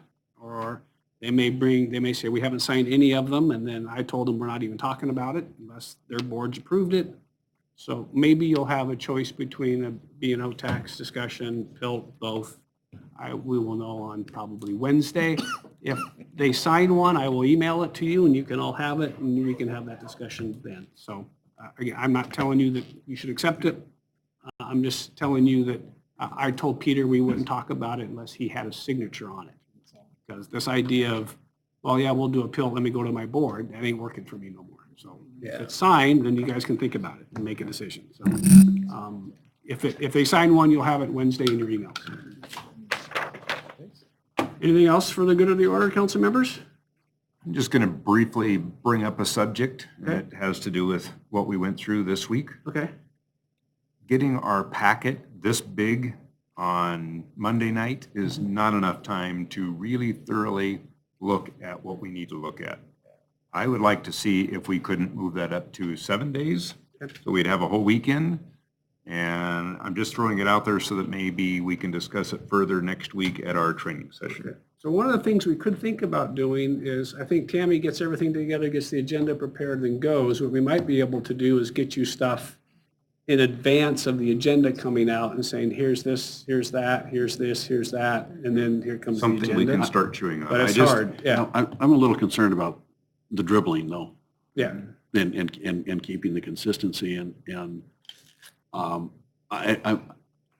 concerned about our time to read things, and I'm concerned about Tammy's office being able to get things and put them together. And I'm just going to say something here, that we've talked about this a long time over the past 16 years.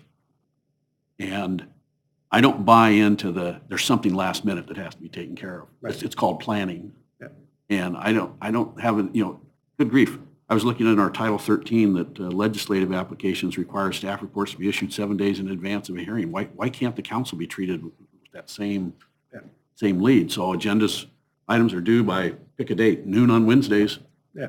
And it gets sent out on Thursday a week in advance, and we have more time to, because it's kind of unfair to the staff too, that we're trying to shove, 10 gallons of mud in a 5-gallon bucket. Right. Over a time. And this tends to happen more at the last couple meetings of the year, right? We do tend to sort of do this on the 5th and the 12th. And it's just, but we can do a better job of that. And I agree with Councilor Huffaker. We can talk about it next week. The same with, consistency and time limits for testimony. Yeah. We had 2 different things going on tonight. Yeah. It's inconsistent. Is it okay to put in our hearing ads that you should prepare for a 3-minute limitation to your speech? Written correspondence is encouraged. Yeah. Here's where you send it. Yeah. I tried to do my best tonight, but. Really very good at that. Yeah. I wasn't. Today was a slip up for one, it's a slip up for everyone. Well, you have to. Yeah, it's, again, and I could have. Things happen. Yeah, I could have told Don that, listen, we all got then we all read it, make it brief, and it just sort of, that was sort of a sticky issue tonight, and I sort of felt like it needed to be heard. Certainly was. So, On a positive note, we did the ribbon cutting today with the mayor's help of the moderate waste facility. Take your gas and oil out tomorrow and dump it out. It will now be open Thursday through Saturday. 3 days a week, Thursday, Friday, Saturday, and free of charge for Chelan County residents. Yeah. So. Yeah. That was a very nice to get that done. Had a really good turnout there. Yeah. Even the EPA showed up and got stepped on a little bit, but. Yeah, that's all right. It's all good. And the cosmic apple is excellent, by the way, my first one. They are. Better than the honey So bread. thank Steve King, who went out and bought the last box at Stamil. So Thank you, Steve. He's the reason you stayed as late as you did tonight. So Your he Honor? treated you with an apple. Yeah. Question. I will be here next week on the 12th. Okay. I changed my dates. Okay. And also, we have the training on the 11th? Yes. still? 11th. How late in the day is that going? Forward about 7:30, and we'll provide some food. Yep, we're having 4 dinner. p.m.? Yep. Yes. Okay. The reason I ask is where I will have a that be? homeless steering committee. I'll just leave it early. Yeah, just leave it early. Okay. And where will the training be? Is that here? December Hibis 30th boardroom. at noon. Hibis boardroom. Hibis Hibis boardroom. boardroom. So you'll email us where to go? Yep. Yeah. You'll tell us where to go? Only for another, like, 3 more months or 3 weeks, whatever, 2 weeks, whatever it is. Close the meeting? Yeah, we're adjourned.